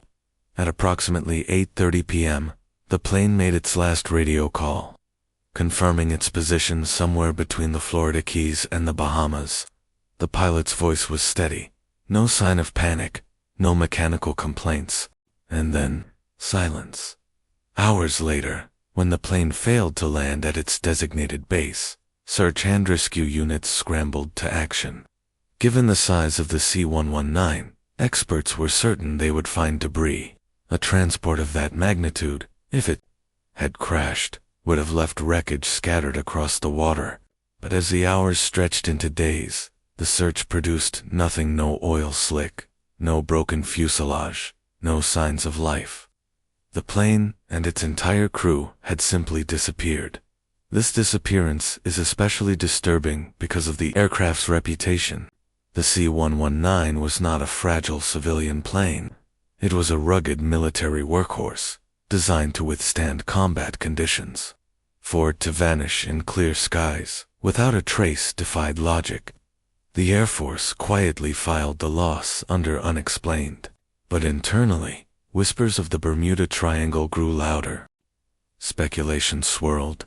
Some suggested that sudden magnetic interference had disabled both navigation and communication, sending the plane hopelessly off course into the ocean. Others claimed the C-119 had been swallowed by a violent downdraft or a rogue wave if it managed to ditch at sea. But none of these theories could account for the total absence of wreckage. And then came the darker ideas. Conspiracy theorists suggested the C-119, possibly carrying classified cargo, may have been targeted by unknown forces. Others believed it fell victim to the same mysterious rift in space-time that has consumed so many other vessels within the Triangle. UFO enthusiasts claim military transport planes are prime targets for abductions, especially when loaded with sensitive equipment. Whatever the truth, the C-119 flying boxcar joined the Bermuda Triangle's infamous roll call of a plane too large to simply vanish, in conditions too calm for disaster, with a crew too skilled to make fatal mistakes. Yet, it never arrived, and no trace has ever been found. For the families of the airmen, the disappearance was more than just another unsolved mystery. It was a wound without answers. Their loved ones had set off on a straightforward mission and were simply erased from the map, swallowed by a region of the ocean that continues to defy explanation. Chapter 14. The Bloody Tower. Tales of Treachery and Lost Innocence. The Tower of London has long been a place where power and betrayal walked hand in hand. But among its many chambers, few carry as much dread, sorrow, and whispered terror as the Bloody Tower. Even the name itself evokes an unsettling chill, a reminder that within these walls, innocence was stolen, loyalty shattered, and history forever marked by shadows of deceit. Tonight, we step into the Bloody Tower, a place where treachery lingers in the stones, and the ghosts of the betrayed still cry out for justice. The Bloody Tower was not always known by such a grim name. In fact, in its earliest days, it was called the Garden Tower, a simple gateway leading into the royal palace. But history, as it so often does within these walls, would transform it. After centuries of conspiracies, imprisonments, and disappearances, the Garden Tower became synonymous with blood, and so, its name changed, forever branded as the Bloody Tower. The story most often associated with it is one of the darkest in English history. A tale of two young boys, the princes in the tower, whose fates remain an unsolved mystery to this very day. It was the summer of 1483. King Edward IV was dead, and the crown of England was left in uncertainty. His son, Edward V, just 12 years old, was next in line. Too young to rule, he was placed under the protection of his uncle, Richard, Duke of Gloucester. But protection soon turned into possession. Edward V and his younger brother, Richard, Duke of York, were lodged in the Tower of London. Officially, this was for their safety. But as the days passed, their appearances became fewer. Citizens reported seeing them playing in the gardens, peering from the windows. But then, silence thought by late summer, the boys were gone. Never again were they seen alive. Rumors spread like wildfire. Had they been murdered? If so, by whom? Many pointed fingers at their uncle, Richard, who had since declared himself King Richard III. Others whispered of political rivals, eager to erase the line of succession. The truth remains buried, but the silence of the tower echoed louder than any confession. To this day, the fate of the princes in the tower remains one of England's greatest historical mysteries. Were they smothered in their sleep, buried secretly within the fortress, or spirited away, their identities lost forever? Centuries later, in 1674, workmen discovered a wooden chest beneath the White Tower. Inside were two small skeletons. Were these the princes? Many believed so. King Charles II ordered them reburied in Westminster Abbey. Yet, forensic analysis has never been conclusive. The mystery endures. But perhaps the tower itself knows the truth. For even now, visitors speak of spectral children wandering its halls. Guards claim to have heard the laughter of boys echoing through the Bloody Tower long after midnight. Some have even sworn to see two small figures in nightshirts, holding hands, their faces pale, their eyes filled with sorrow, before vanishing into the cold stone. The Bloody Tower does not forget. The Bloody Tower was not only a prison for innocent children, it was also a cage for powerful men. Perhaps its most famous occupant was Sir Walter Raleigh, the famed explorer, poet, and courtier to Queen Elizabeth. In 1603. When Elizabeth died and King James I took the throne, Raleigh's fortunes changed. Accused of treason, he was locked away within the Bloody Tower, where he remained for over a decade. But unlike most prisoners, Raleigh turned his captivity into productivity. Within those gloomy stone walls, he wrote the history of the world, a sweeping account of civilizations and empires. He transformed his cell into a study, surrounded by books, maps, and notes. For a time, the Bloody Tower became less a prison and more a scholar's fortress. Yet freedom was never fully granted. Released briefly for a final voyage in search of gold, Raleigh returned to England a failure. His enemies pressed their advantage, and in 1618 he was executed. To this day, his presence lingers. Guards have reported the faint smell of tobacco drifting through the corridors, a ghostly reminder of Raleigh, who was known for his love of the pipe. Some even claim to see a shadowy figure pacing restlessly in his former chamber, as though still searching for the freedom he was denied. And yet, the Bloody Tower is more than history. It is legend, and legend, as always, brings with it the presence of ghosts. The most common apparitions are the princes themselves. Guards and visitors alike have described their pale forms drifting near the windows. Their hands clutch each other tightly, as though seeking comfort in the afterlife.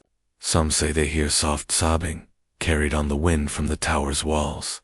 But the princes are not alone.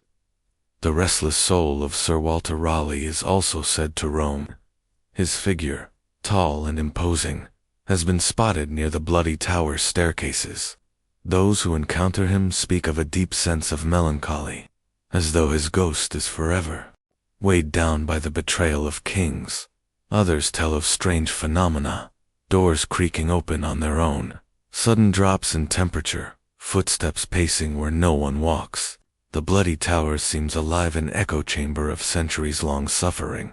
Asterisk, the Bloody Tower, a name forever etched into England's darkest legends. Within these walls, innocence was smothered, loyalty was punished, and ambition was drenched in blood. The princes, the prisoners, the poets all became part of a tale that still unsettles us centuries later. Perhaps that is why the Bloody Tower grips us so tightly, because it reminds us of a truth that history often repeats. Power can be as dangerous as it is intoxicating, and within the Tower of London, the price of power was always paid in blood. Asterisk, this is the Bloody Tower, a place where shadows never rest. Chapter 15.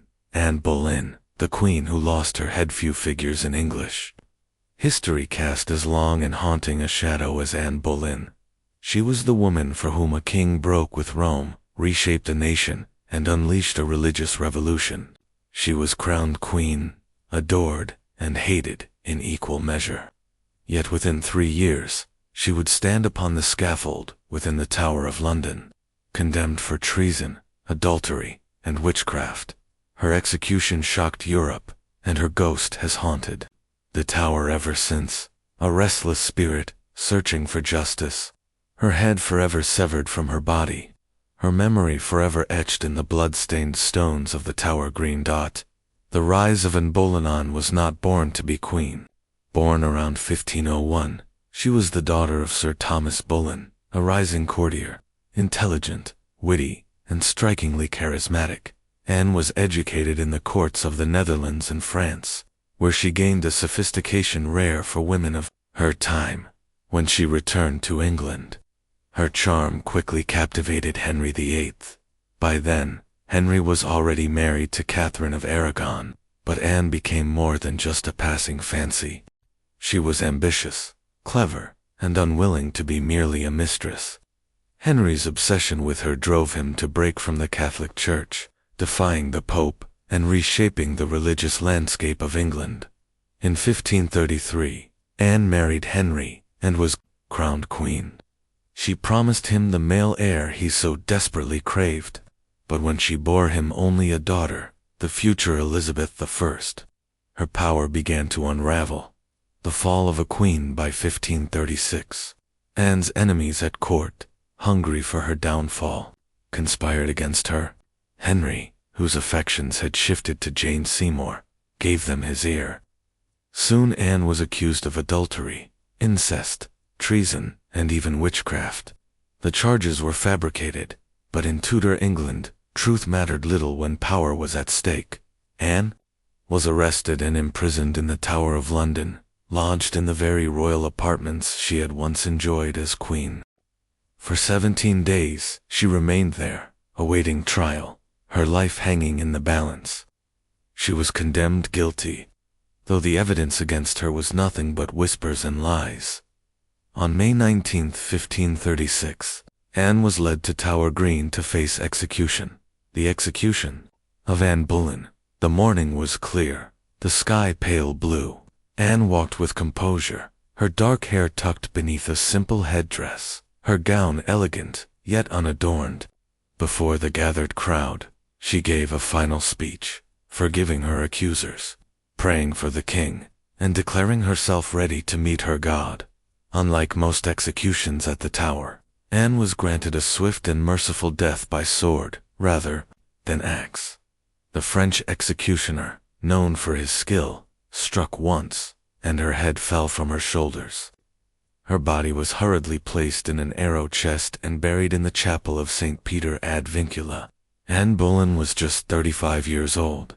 The ghost of Anne Boleyn's story might have ended there. But death did not silence Anne Boleyn. Her ghost is the most famous and enduring of all the Tower's hauntings. For nearly 5 centuries, witnesses have reported her presence, tragic, terrifying, and unforgettable. Tower Green. Many guards have seen her spirit wandering near the place of her execution, her headless body drifting silently across the grass. Some describe a sudden chill in the air before her form materializes, head cradled in her arms, her gown trailing in the mist. The Chapel of St. Peter ad Vincula. Her ghost has been spotted kneeling in prayer inside the chapel, where her remains rest. On certain nights, witnesses say a faint ethereal glow hovers near her grave. The White Tower, perhaps most chilling, are tales of her apparition within the White Tower itself, appearing headless, her figure translucent, gliding along the ancient corridors. Guards in the 19th century even refused to patrol certain areas after repeated sightings. Other royal palaces. Anne's spirit is not confined to the Tower. She has been seen at Hampton Court, Hever Castle, her childhood home, and Blick Hall in Norfolk, where legend says her ghostly carriage, drawn by headless horses, roams the grounds every year on the anniversary of her death. The Queen without a head. The most disturbing aspect of an Anne Boleyn's haunting is her frequent headless apparition. She is often seen carrying her severed head, a grisly reminder of her brutal execution. Yet even in this ghastly form, her spirit retains dignity. Witnesses describe her as calm, almost sorrowful, as though she lingers not in vengeance, but in eternal mourning. Some believe her ghost appears to remind the world of the injustice she suffered, condemned on false charges, destroyed for the ambitions of others. Others see her as a restless soul, unable to move on, forever replaying the trauma of her final moments. The symbol of an Boleyn is more than just a ghost story. She is a symbol of the Tower's dark history, a place where power and betrayal walk hand in hand. Her legacy endures not only in legend, but in her daughter, Elizabeth I, who would go on to become one of England's greatest monarchs. Perhaps it is this connection that binds her spirit so tightly to the Tower, the injustice of her death, the greatness of the daughter she never saw rise, and the stain of betrayal that history has never erased. The eternal haunting to this day. Visitors to the Tower of London speak of Anne Boleyn with a mixture of fear and fascination. Her story is told in whispers, her ghost evoked in hushed tones, as though her spirit might hear. Tourists stand upon Tower Green, gazing at the spot where she died, and many feel a sudden chill, as though the veil between past and present has grown thin. Anne Boleyn remains the Tower's most enduring ghost, a queen without a throne, a mother without her child, a spirit without peace. Her haunting is not just a tale of fear, but a reminder of the cruelty of power, the fragility of life, and the way history remembers its martyrs. Chapter 16. The Haunting of the Bloody Tower. The Bloody Tower stands as one of the most infamous and chilling parts of the Tower of London. Its very name evokes images of betrayal, murder, and the unrelenting weight of history that lingers, like a shroud over its stone walls. Unlike the White Tower, which looms with power and majesty, or the Traitor's Gate, which echoes with the despair of prisoners entering their final fate, the Bloody Tower carries with it an almost supernatural aura. It is not merely a place of imprisonment or execution. It is a place of whispers, shadows, and the endless retelling of unsolved mysteries. Of all the legends that haunt the Tower, none are as persistent or as heartbreaking as the tale of the lost princess, two young boys whose disappearance remains one of the darkest riddles in English history. The story begins in 1483, during one of the most turbulent times in England, the Wars of the Roses. After the death of King Edward IV, the crown was to pass to his young son, Edward V, who was only 12 years old at the time. Because of the boy's age, his uncle, Richard, Duke of Gloucester, was named Lord Protector until Edward came of age. Edward and his younger brother, Richard, Duke of York, were brought to the Tower of London, officially for their safety, until the coronation could take place. But instead of walking into safety, the two brothers walked into the heart of one of the most enduring mysteries of the medieval world. The coronation never happened. The young Edward was never crowned. Instead, Whispers began to spread that the boys had vanished into the night. Within the fortress of the tower itself, what happened to the prince's remains, the subject of centuries of speculation? Were they murdered on the orders of Richard III, who took the crown for himself? Did they die of illness, and their bodies hidden to avoid scandal? Or were they smuggled out of the tower and into obscurity, their identities forever lost to time? The truth has never been conclusively proven. What remains, however, are stories, accounts from servants, whispers from guards, and, over the centuries, countless reports of two pale figures wandering the shadowed halls of the bloody tower, their faces sorrowful, their eyes wide with eternal fear. Visitors and yeoman warders alike tell stories of the ghostly apparitions of two small boys dressed in nightgowns, holding hands as they wander aimlessly through the tower's rooms and staircases. Sometimes they are seen standing silently in corners, as if searching for comfort in the cold stone walls. Other times, they appear together on the steps, their pale forms fading slowly into the darkness, leaving behind a feeling of overwhelming sadness. Eyewitnesses often describe an inexplicable heaviness in the air, as if grief itself has taken physical form. Some claim that when the boys appear, the temperature drops suddenly, and the sound of faint sobbing can be heard, echoing down the halls. One of the most striking reports dates back to the 17th century, when several guards swore under oath that they saw the two figures materialize near the tower stairs.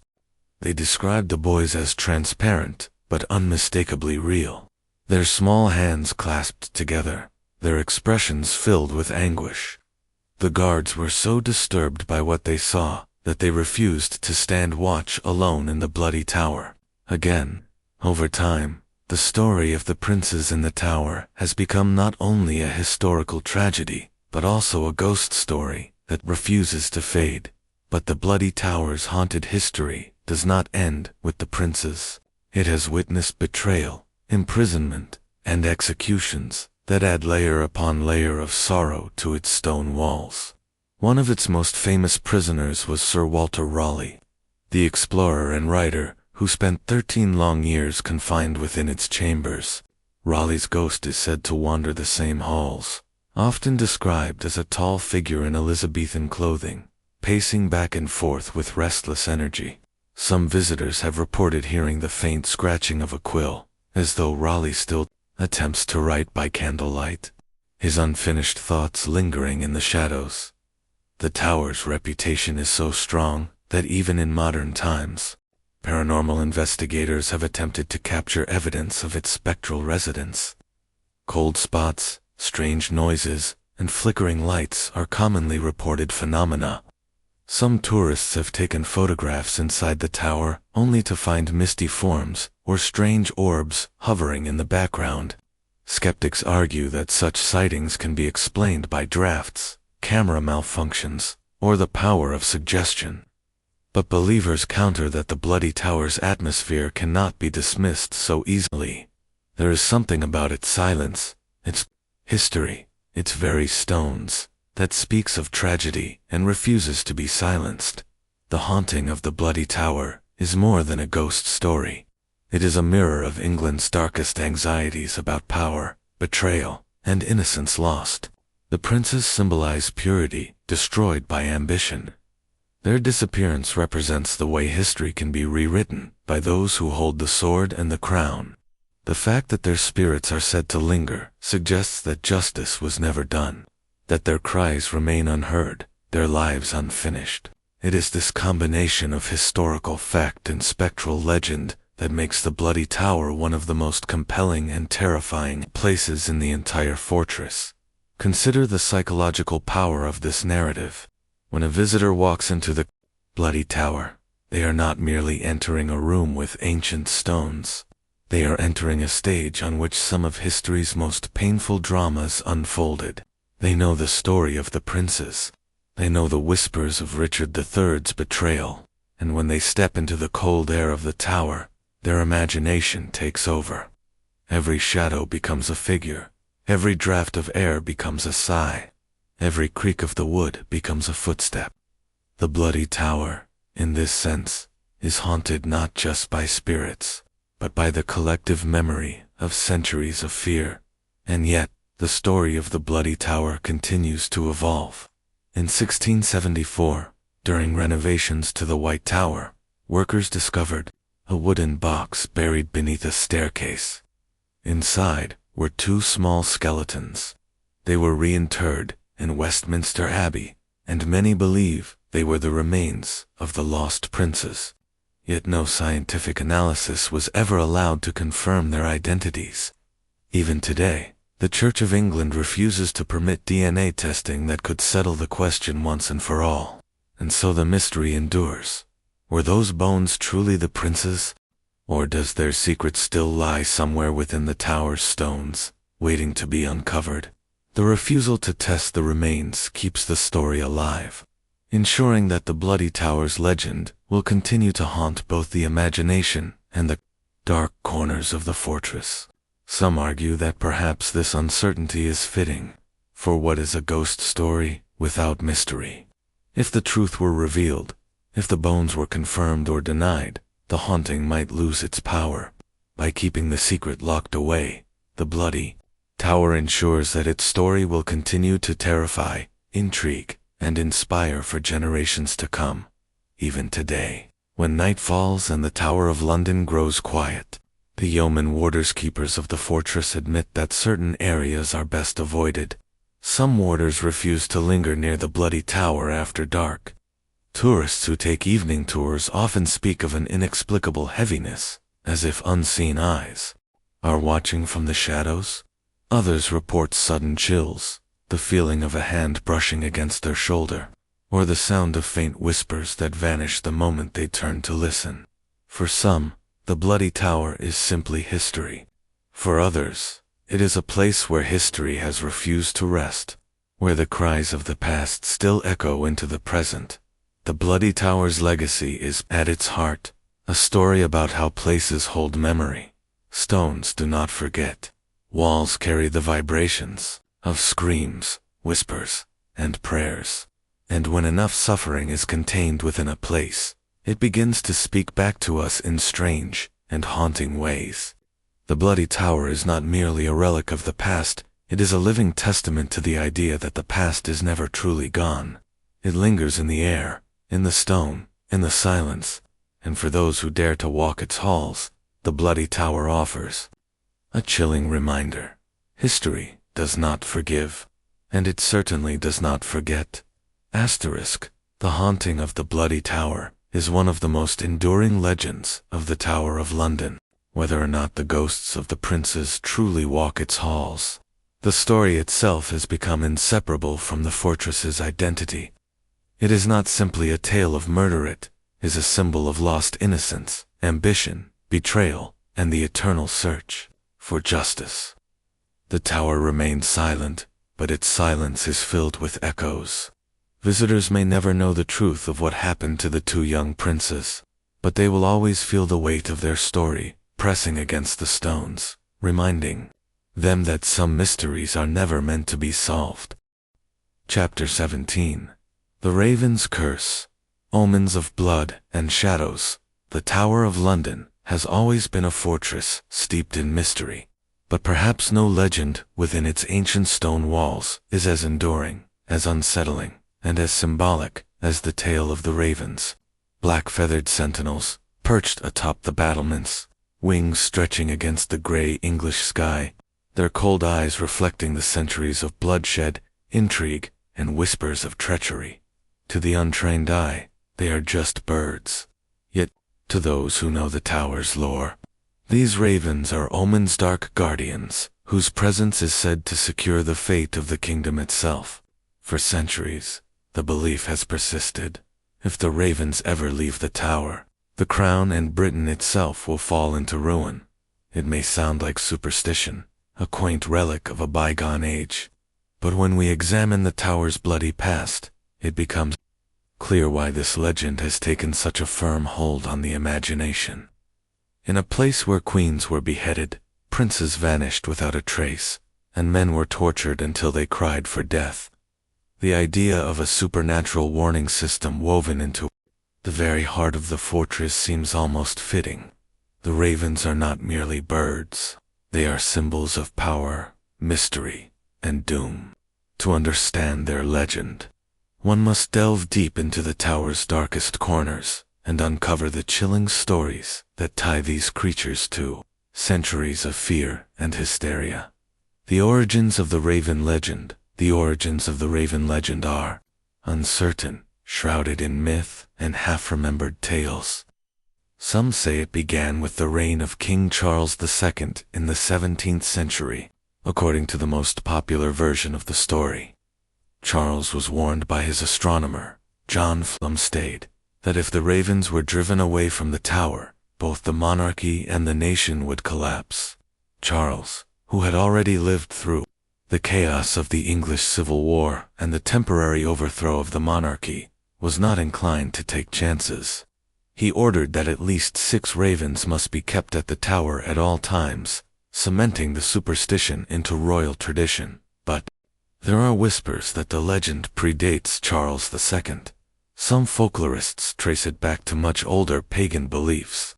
In Celtic mythology, ravens were sacred to the god Bran, a deity of prophecy and protection, whose name itself means raven. According to legend, Bran's severed head was buried, facing the sea, as a protective charm against invasion. Perhaps the tower's ravens are echoes of this ancient belief, guardians of a kingdom always under threat. Others link the birds to Norse mythology, in which the god Odin was accompanied by 2 ravens, Hugin and Munin, who represented thought and memory. They flew across the world, gathering knowledge and whispering it back to their master. Seen through this lens, the tower's ravens are watchers, gatherers of secrets, keepers of knowledge best left unspoken. Whether born of superstition, myth, or political necessity, the Raven legend took root and grew, entwined forever with the tower's grim history. The watchers of the tower step inside the tower grounds on a foggy morning, and you may catch sight of them, jet-black figures, perched on the white tower's parapets, or striding along the cobblestones with uncanny confidence. Unlike ordinary birds, these ravens do not scatter at the sight of humans. They own this place. Tourists marvel at them, but for centuries, prisoners awaiting execution looked up at those dark wings and saw not curiosities, but omens. The beefeaters formerly known as the yeoman warders care for the ravens, clipping their wings to ensure they remain within the fortress. Their official title is Raven Master, a role taken as seriously as the care of the crown jewels. Each raven has a name, a personality, and a legend attached. They are fed raw meat and blood-soaked biscuits, a diet that only deepens their sinister aura. It is said that the ravens sometimes wander into the execution grounds, pecking at the earth as though sensing the blood spilled there. To a condemned prisoner, already trembling on the scaffold, the sight of these birds waiting was enough to chill the soul. Imagine Anne Boleyn, waiting in her final moments, hearing the rasping croak of a raven overhead, or Lady Jane Grey, glancing up as the axe was raised, seeing a black-winged figure silhouetted against the gray dawn sky. In a place where so many lives ended in agony, the presence of the ravens became inseparable from death itself. The curse of disappearance. The ravens are more than symbols, they are said to be prophetic. Over the centuries, there have been moments when their numbers dwindled, and each time, calamities seemed to follow. During the Second World War, for example, only a single raven remained at the tower. The others had either flown away or perished. As the Blitz raged over London, and the city burned under German bombs, the legend took on a chilling weight, with Britain's very survival hanging by a thread. Winston Churchill ordered that more ravens be brought to the tower, insisting that the superstition be maintained. To him, it was not merely folklore, it was national morale, a talisman against despair. There are darker stories, too. It is said that on the eve of the execution of Charles I in 1649, the ravens abandoned the tower entirely, as though foreseeing the regicide that would plunge England into chaos. Whether true or myth, such tales remind us how deeply ingrained the belief in the raven's power has been. Every flutter of wings, every sudden absence, was read as a sign. A message from fate itself. Ravens and the supernatural. What makes the raven legend so enduring is its connection to the supernatural. These birds are not just flesh and feather. They are woven into a web of ghost stories, curses, and omens. In countless cultures, ravens are associated with death. Their black plumage, harsh cries, and habit of feasting on carrion have made them natural symbols of the grave. In the tower, where death was a constant companion, the symbolism took on an even darker cast. Witnesses claim that the ravens sometimes behave strangely before executions or significant events, circling restlessly or croaking as though in protest. Some say the spirits of the dead are carried on their wings, that the souls of the executed cling to them like shadows. Others whisper that the ravens themselves are not ordinary birds at all, but shapeshifters, spectral guardians, who take on animal form to watch over the tower's bloody legacy. There is even a legend that the ghost of Boleyn is sometimes seen walking through the tower gardens, her severed head held beneath her arm, accompanied by a trail of ravens. They flutter around her spectral form, their wings beating like a funeral drum, their eyes glowing faintly in the dark.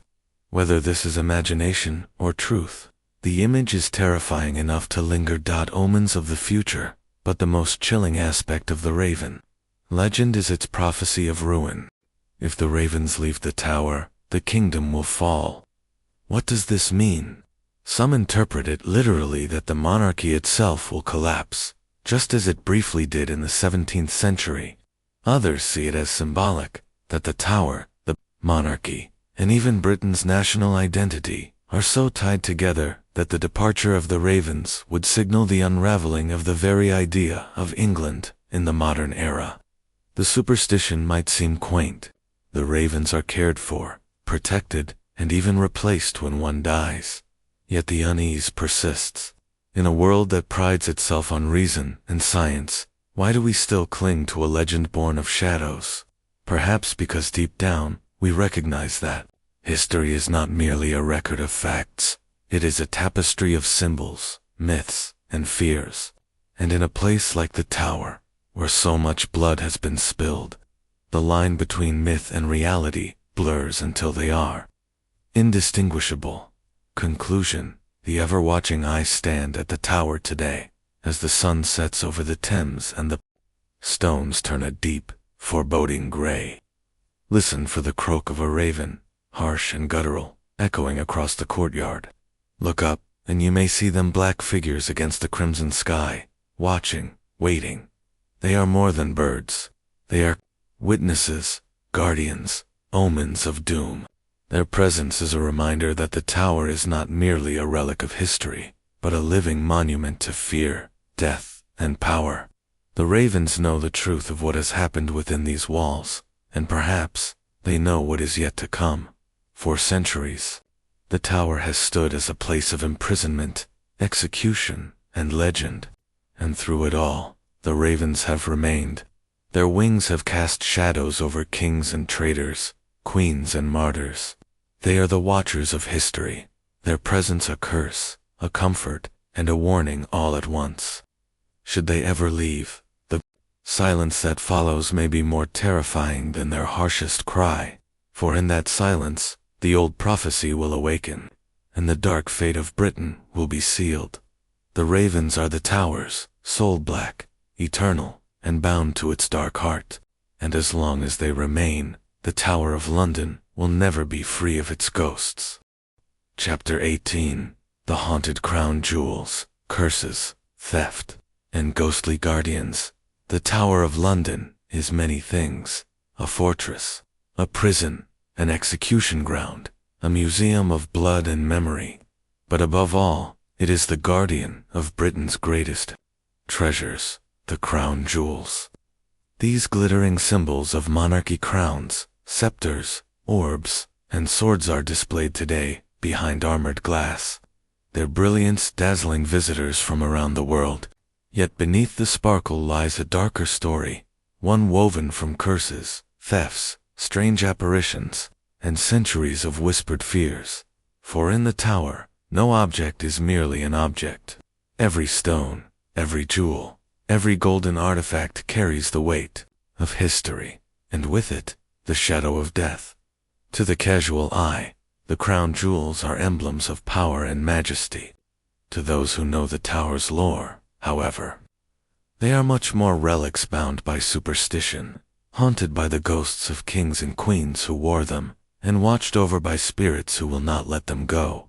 This chapter explores the sinister legends of the crown jewels, where beauty and horror exist side by side, gleaming under torchlight like treasures taken from the underworld itself. The origins of majesty and mystery, the crown jewels, as we know them, are a collection of ceremonial regalia used in coronations, royal weddings, and state occasions.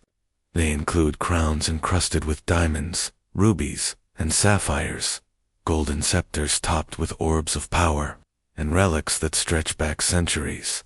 The most iconic among them, the imperial state crown, the sovereign's scepter, and the coronation spoon carry not only historical weight, but an almost mythic aura. But what most visitors do not realize is that the jewels displayed today are not the originals. After the English Civil War, Oliver Cromwell ordered the destruction of the crown jewels as symbols of monarchy. Crowns were melted down, jewels sold, symbols shattered. When Charles II was restored to the throne in 1660, new regalia was forged, glittering replacements imbued with fresh meaning. Yet even in their rebirth, whispers of curses and dark energies followed. After all, jewels are not merely inert stones. They are vessels of power, carriers of memory, objects that pass from hand to hand, soaked in the aura of those who possessed them. The curse of the Kainarumang, all the jewels in the tower. None carries a darker reputation than the Kainaru diamond. Once the largest known diamond in the world, the Kainur's history is soaked in blood. Originating in India, it passed through the hands of Mughal emperors, Persian shahs, and Afghan rulers, each time leaving a trail of betrayal, war, and assassination. When it was eventually taken by the British East India Company and presented to Queen Victoria in 1849, it became a symbol of empire, but also of a deadly curse. Legend holds that the Koh-i-Noor brings misfortune to any man who wears it. Throughout history, male rulers who claimed the stone met violent ends, assassinations, betrayals, ruin. A chilling pattern emerged, and the curse became undeniable. The British, aware of this lore, made a fateful decision. Only women of the royal family would wear the diamond. To this day, it rests in the crown of Queen Elizabeth, the Queen Mother, untouched by male hands. Yet its reputation persists, and whispers claim that the stone's curse could one day resurface, exacting vengeance on a monarchy built upon conquest. Imagine the glitter of the Koh-i-Noor in its glass case at the tower, light refracting in 1,000 directions, dazzling and terrifying in equal measure. Visitors see beauty, historians see empire, but those who know the legend see a predator lying in wait. Apparitions among the jewels. If the jewels are cursed, it should come as no surprise that their chamber is said to be haunted. Guards stationed near the jewel house tell of strange occurrences, sudden chills, the sound of footsteps echoing in empty corridors, and even spectral figures drifting among the displays. One of the most chilling tales dates back to 1815, when a sentry on night duty reported a terrifying vision. As he patrolled the jewel house, he claimed that a massive spectral bear materialized out of the shadows, charging toward him with glowing eyes. In shock and terror, the guard thrust his bayonet forward, only for the blade to pass through thin air. The apparition vanished, but the guard collapsed in fright and died days later. To this day, some say the bear was a manifestation of the jewel's guardian spirit. a beast conjured to protect the treasures from intruders. There are also reports of ghostly figures appearing near the Koh-i-Noor. Visitors claim to see faint images of Eastern rulers' shadows in regal dress hovering near the diamond, as though their spirits refuse to release it. Their eyes, sorrowful and accusing, seem to pierce the glass, as if asking, "What right do you have to hold this jewel?" The attempted theft of 1671. No chapter on the crown jewels would be complete without the infamous story of Colonel Thomas Blood, who attempted one of history's most audacious thefts in 1671. Disguised as a clergyman, Blood gained the trust of the jewel housekeeper, Talbot Edwards, even arranging a supposed marriage between his nephew and Edward's daughter. Once inside, however, Blood and his accomplices attacked Edwards, knocking him unconscious, and set about stealing the crown jewels. The crown was flattened with a mallet to fit under Blood's cloak. The orb was stuffed down his trousers. The scepter was sawn in half. But just as the gang was making their escape, they were caught. Astonishingly, Blood was not executed. Instead, he was brought before King Charles II, who not only pardoned him but granted him land in Ireland. Some speculate that Charles admired Blood's audacity. Others whisper that Blood was working secretly for the crown. Whatever the truth, the attempted theft added yet another layer of intrigue and danger to the legend of the crown jewels. Whispers of cursed crowns throughout history. Coronations themselves have been shadowed by omens. When George IV was crowned in 1821, the crown slipped slightly as it was placed upon his head, a sign, some said, of a reign doomed to scandal and decline. At Queen Victoria's coronation, the massive imperial state crown was so heavy it left her with a pounding headache, as though the weight of empire was a literal curse pressing down upon her. In modern times, the jewels may appear as static museum pieces, but for centuries they were living objects used, worn, and imbued with ritual significance. And with each use came the risk of misfortune. Some believed the crowns carried the energy of all who wore them, absorbing not only majesty, but also misery, betrayal, and despair. To wear them was to risk inheriting the curse of those who came before. Guardians of the treasure, the jewels are not unprotected. In addition to the yeoman warders and modern security, there are tales of ghostly guardians who watch over the treasures. Some guards whisper of an armored knight who patrols the jewel house at night, his face obscured, his sword drawn. Others speak of a white shadow, believed to be the spirit of Anne Boleyn, gliding silently past the glass cases, her spectral eyes fixed upon the glittering crowns, as if mocking their promise of power. After all, what did crowns grant her, except a swift fall from grace and a bloody death on the scaffold? There are also accounts of guards feeling invisible hands pushing them back when they strayed too close to the display after hours.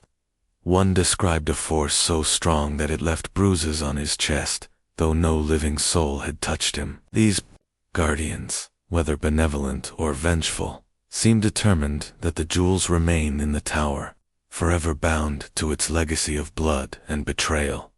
The jewels, as symbols of empire, it is impossible to separate the legend of the crown jewels from the history of empire.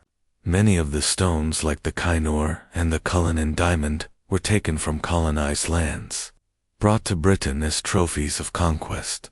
To some, they symbolize majesty and continuity. To others, they are reminders of oppression and theft. Perhaps this explains their lingering aura of unease. How can objects taken in blood ever truly shine without casting shadows? Visitors who gaze upon them often feel both awe and discomfort. The jewels dazzle, yes, but their brilliance is almost too bright, too sharp, as though hiding something beneath the surface. One cannot help but wonder how many souls paid the price for such beauty, how many empires fell, how much blood was spilled to bring these stones here, to sit behind their glass cases in a fortress that itself is haunted by ghosts. Conclusion: treasures of light and darkness today. Millions of tourists shuffle past the crown jewels each year, their eyes widening at the brilliance of diamonds that sparkle like captured stars. But to those who look deeper, the display is not merely a celebration of monarchy, it is a haunted reliquary. Each crown, each jewel, each scepter is more than gold and stone. It is a vessel of history, cursed and consecrated, beautiful and terrible all at once. The Kainor whispers of conquest and betrayal. The crowns speak of kings and queens crowned and beheaded, raised to glory and cast into despair. The ghosts of rulers past drift silently among the jewels, their invisible hands guarding the treasures they once possessed, and the tower itself, with its centuries of death and sorrow, binds these treasures to its walls like chains of gold and diamond. To gaze upon the crown jewels is to glimpse both the splendor and the horror of history. They are emblems of majesty, yes, but also reminders that power is fleeting, and beauty, when born of blood, can never escape the shadows. In the Tower of London, even the brightest jewels are haunted. Chapter 19. The Tower, Ravens, Guardians, Omens, and Dark Prophecies. The Tower of London is built on stone, steel, and blood, but it is also bound by feathers and wings. For centuries, black-feathered sentinels have stalked its battlements, their sharp eyes watching from the shadows, their harsh cries echoing through the ancient courtyards. These are the Tower Ravens, creatures as steeped in legend as the fortress itself. They are not mere birds, nor simple mascots. They are omens, guardians, and harbingers of doom, entwined with the very survival of the monarchy and the realm. The superstition is simple, yet chilling. If the ravens ever leave the tower, the kingdom will fall. It is a belief so deeply rooted in the tower's lore that even today, in the age of modern monarchy and surveillance cameras, the ravens are kept, fed, and protected like royal treasures. Yet, behind the superstition lies a darker tale, one of prophecy, curses, and ghosts that perch on the raven's wings like shadows at dusk. This chapter explores the spectral mythology of the Tower Ravens, the omens they have brought, and the uncanny power they seem to wield over England's fate. The birth of the legend. The origins of the Raven legend stretch back to the reign of Charles II in the 17th century. According to lore, when the king was restoring the monarchy after years of civil war, he was warned by his astronomer, John Flumstead, that if the ravens ever abandoned the tower, the White Tower would crumble, and with it the crown and the nation. Charles, a man of both science and superstition, took no chances. He ordered that at least 6 ravens be kept at the tower at all times, a command that remains in force to this day. What might have been dismissed as a curious royal whim became, over centuries, a deeply ingrained belief. The ravens were no longer just birds. They became guardians of destiny. And yet, the tower was already ancient when Charles ruled. Some whisper that the superstition is older still, reaching back into pagan times, when ravens were seen as messengers of the gods, creatures that could cross the boundary between life and death. To the Celts, the raven was sacred to the goddess Morrigan, the bringer of war and fate. To the Vikings, they were Odin's companions, Hugin and Munin, thought and memory, who flew over the world to gather secrets for their master. Perhaps Charles's decree was not the creation of a superstition, but the reawakening of one long dormant. Ravens as omens of death throughout history. The raven has been feared as an omen of death. In the battlefield, they were seen circling above the fallen, their croaks a grim chorus of mortality. In folklore, to hear a raven tapping at your window was to receive a warning of imminent death. At the tower, where death has been a constant companion for nearly 1,000 years, the presence of ravens takes on an even darker weight. Guards have spoken of hearing the ravens cry out just before executions, as if the birds knew blood was about to be spilled, during the beheading of Lady Jane Grey in 1554. It was said that the ravens grew so restless they battered their wings against the tower walls, their caws rising above the drumbeats that marched her to the scaffold. Some believe the ravens do, not merely sense death, but summon it. They are, after all, carrion birds, scavengers of the battlefield and the graveyard. In the tower, a place steeped in executions, it is as if the birds have absorbed centuries of sorrow and now serve as heralds of doom. The mysterious disappearances, the legend that the tower in England itself will fall if the ravens ever leave, has been tested on more than one occasion. During the Second World War, the Blitz rained fire upon London, and the tower was struck by bombs. Amid the chaos, most of the ravens either fled or perished, leaving only a single bird behind. Winston Churchill, deeply aware of the legend, ordered that more ravens be brought in immediately to protect the morale of the nation. But stranger still are the unexplained vanishes. Time and again, ravens have mysteriously disappeared from the tower, vanishing overnight without a trace. Some are found wandering far from the fortress, as though drawn to some unseen calling. Others are never seen again. When this happens, the tower warders grow uneasy, for they know that each disappearance is more than just a lost bird. It is a crack in the fortress of fate. One particularly eerie tale tells of a raven that vanished. In the late 1800s, just days before a fire broke out in the tower, some whispered that the bird had foreseen the disaster and abandoned its post. Others feared it had been taken by darker forces, leaving the tower vulnerable. Whatever the truth, the connection between raven disappearances and calamity remains an unsettling pattern. The ghost ravens, as with everything in the tower. Where there are legends, there are ghosts. Visitors and guards alike have reported seeing spectral ravens flapping silently across the battlements, their wings casting no shadow, their forms dissolving into mist. One yeoman warder told of patrolling the grounds late at night when he saw a raven perched on the trader's gate. Its eyes glowed faintly in the moonlight, and when he approached, the bird spread its wings and vanished into thin air. The guard swore the experience left him chilled to the bone, convinced he had encountered a guardian spirit rather than a living bird.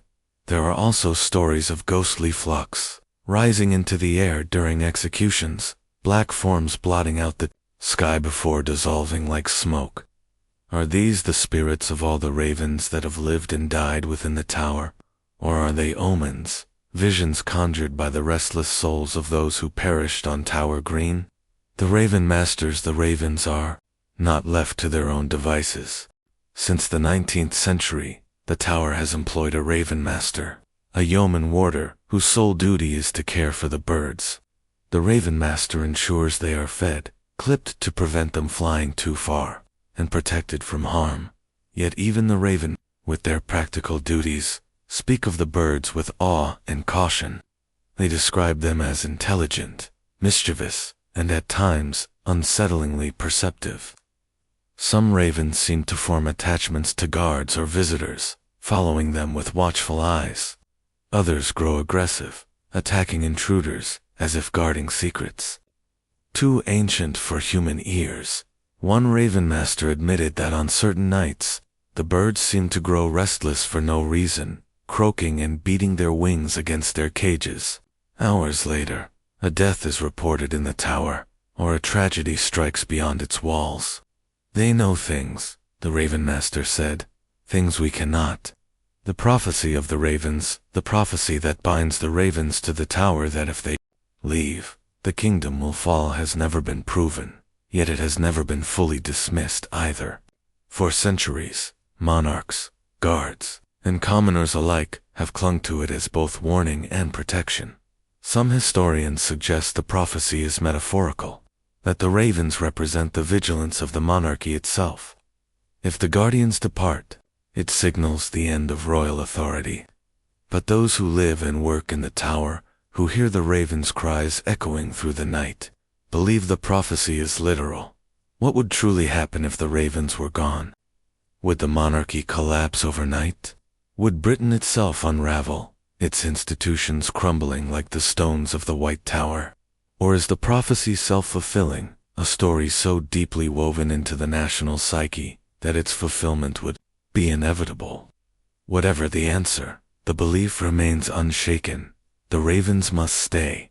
Ravens in folklore and the tower's identity. The tower ravens have become iconic, woven into the fortress's identity, just as much as the beefeaters and the crown jewels.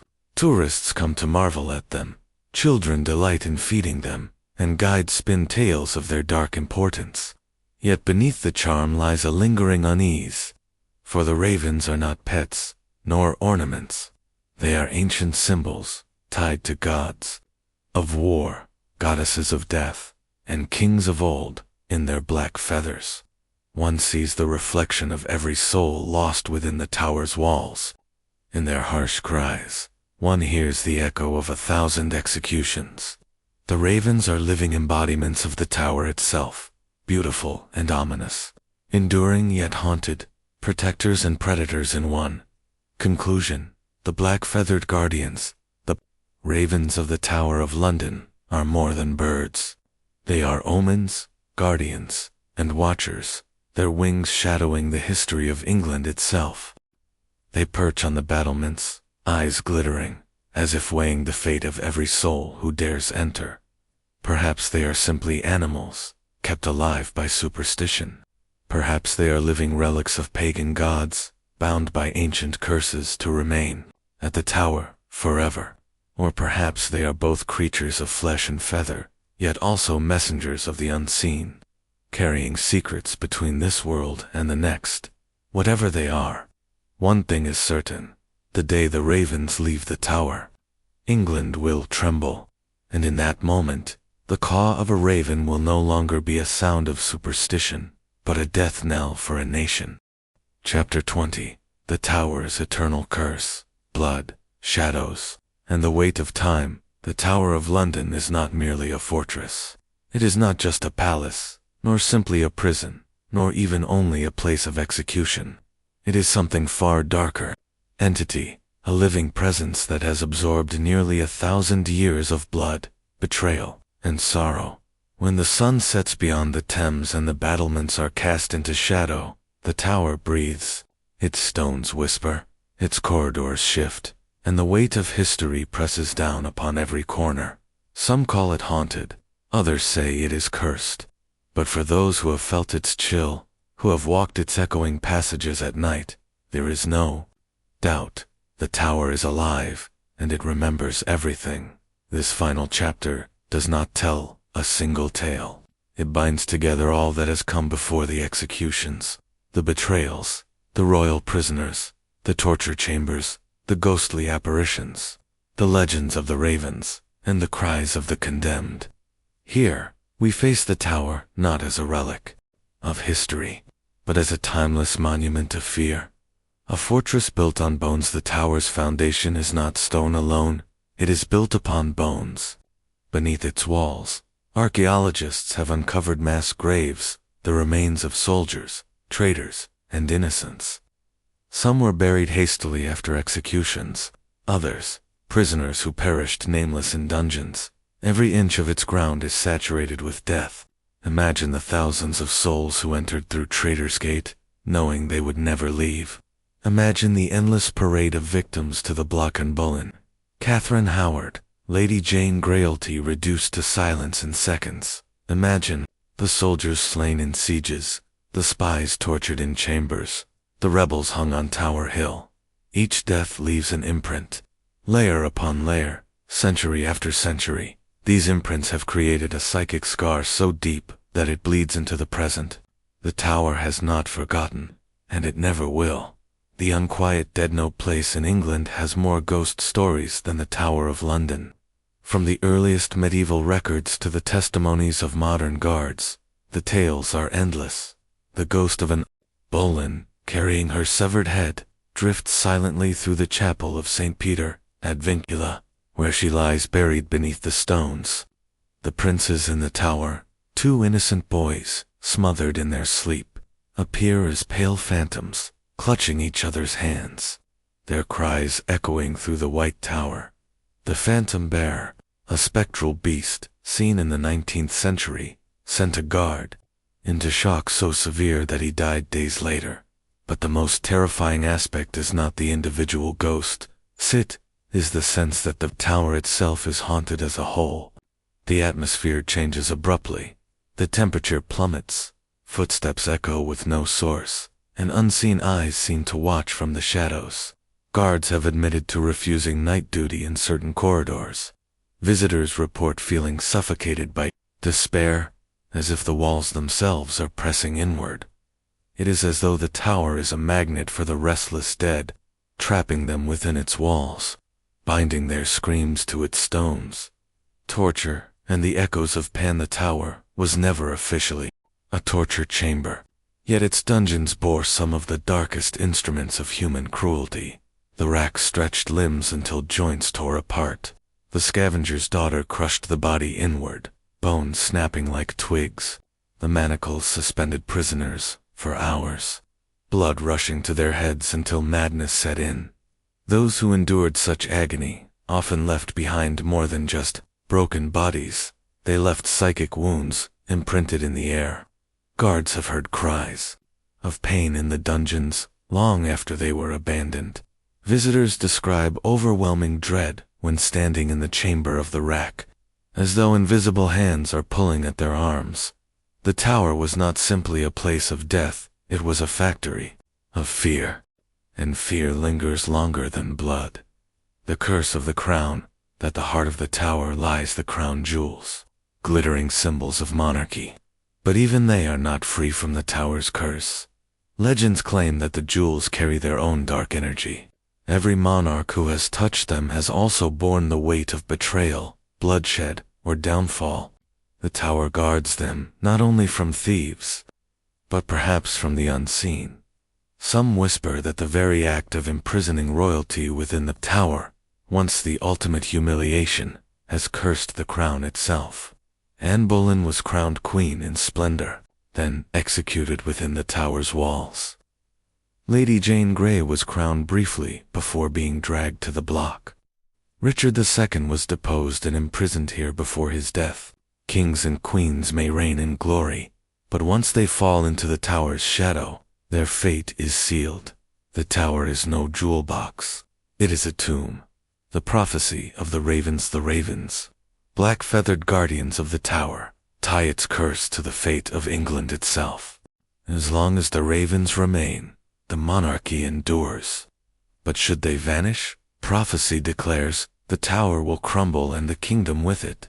Is this merely superstition? Perhaps, but during the Blitz, when only a single raven survived, Britain stood on the edge of destruction. Churchill himself ordered more ravens brought, insisting that the superstition could not be ignored. The birds are still there today, pacing the battlements, eyes glinting with uncanny intelligence. Are they protectors or watchers, waiting for the day the kingdom falls? The tower, as a living entity, there are those who believe the tower is not simply haunted, it is alive. Every brick is a memory, every corridor a vein, every chamber a heart pumping with the echoes of centuries. The tower feeds on fear, drinks in suffering, and grows stronger with each death. This theory explains why the tower never collapses, why it has endured nearly 1,000 years of war, fire, and rebellion. It is not just stone, it is something far darker, a parasitic entity sustained by blood. The ghosts are not random, they are the tower's breath, its voice, its eternal companions. If true, then the Tower of London is not just a monument of history. It is the greatest predator England has ever known. Modern hauntings even, in the 21st century. The tower's curse continues. Guards known as yeoman warders have reported supernatural encounters too vivid to dismiss. One Raven Master confessed to seeing a ghostly figure vanish into the White Tower. Tourists faint in the chapel where the queens are buried, overcome by a crushing sense of sorrow. Security cameras capture shadows that move against the flow of light. The tower is not a relic of the past. Its curse breathes on, adapting, waiting. The eternal curse in the end. The Tower of London is a paradox. It is a symbol of strength, yet built upon fear. A royal palace, yet drenched in betrayal. A fortress of stone, yet filled with shadows. Its curse is not one that can be broken. It is eternal, woven into the very fabric of England. Every coronation, every rebellion, every execution, every ghostly cry, they all circle back to the tower, and so the legend continues. As long as the tower stands, England will endure. But it will endure not in peace, but in shadow, forever watched by the ghosts of its own making. The tower is no museum, it is no relic. It is a warning. When the ravens finally take flight, when the stones crack and the ghosts rise fully from their prison, the tower will not simply fall. It will take the kingdom with it. The Tower of London is the darkest mirror of human history, a monument to ambition, cruelty, betrayal, and blood. It is a place where past and present bleed together, where shadows stretch across centuries, where ghosts and legends walk side by side. Kings and queens may rise and fall, empires may flourish and die, but the tower endures, its curse eternal, and when you stand before it, gazing up at its ancient walls, ask yourself this: are you looking at a building of stone? Are you staring into the eyes of something alive, ancient, and hungry? The Tower of London is more than stone and steel. It is a graveyard of power, betrayal, and restless spirits. Its walls still whisper of kings and queens who lost their heads, and prisoners who never saw the light of freedom again. But this is only one chapter in the endless book of dark history. If you felt the chill tonight, make sure to subscribe, like, and share, so you never miss another journey into the shadows.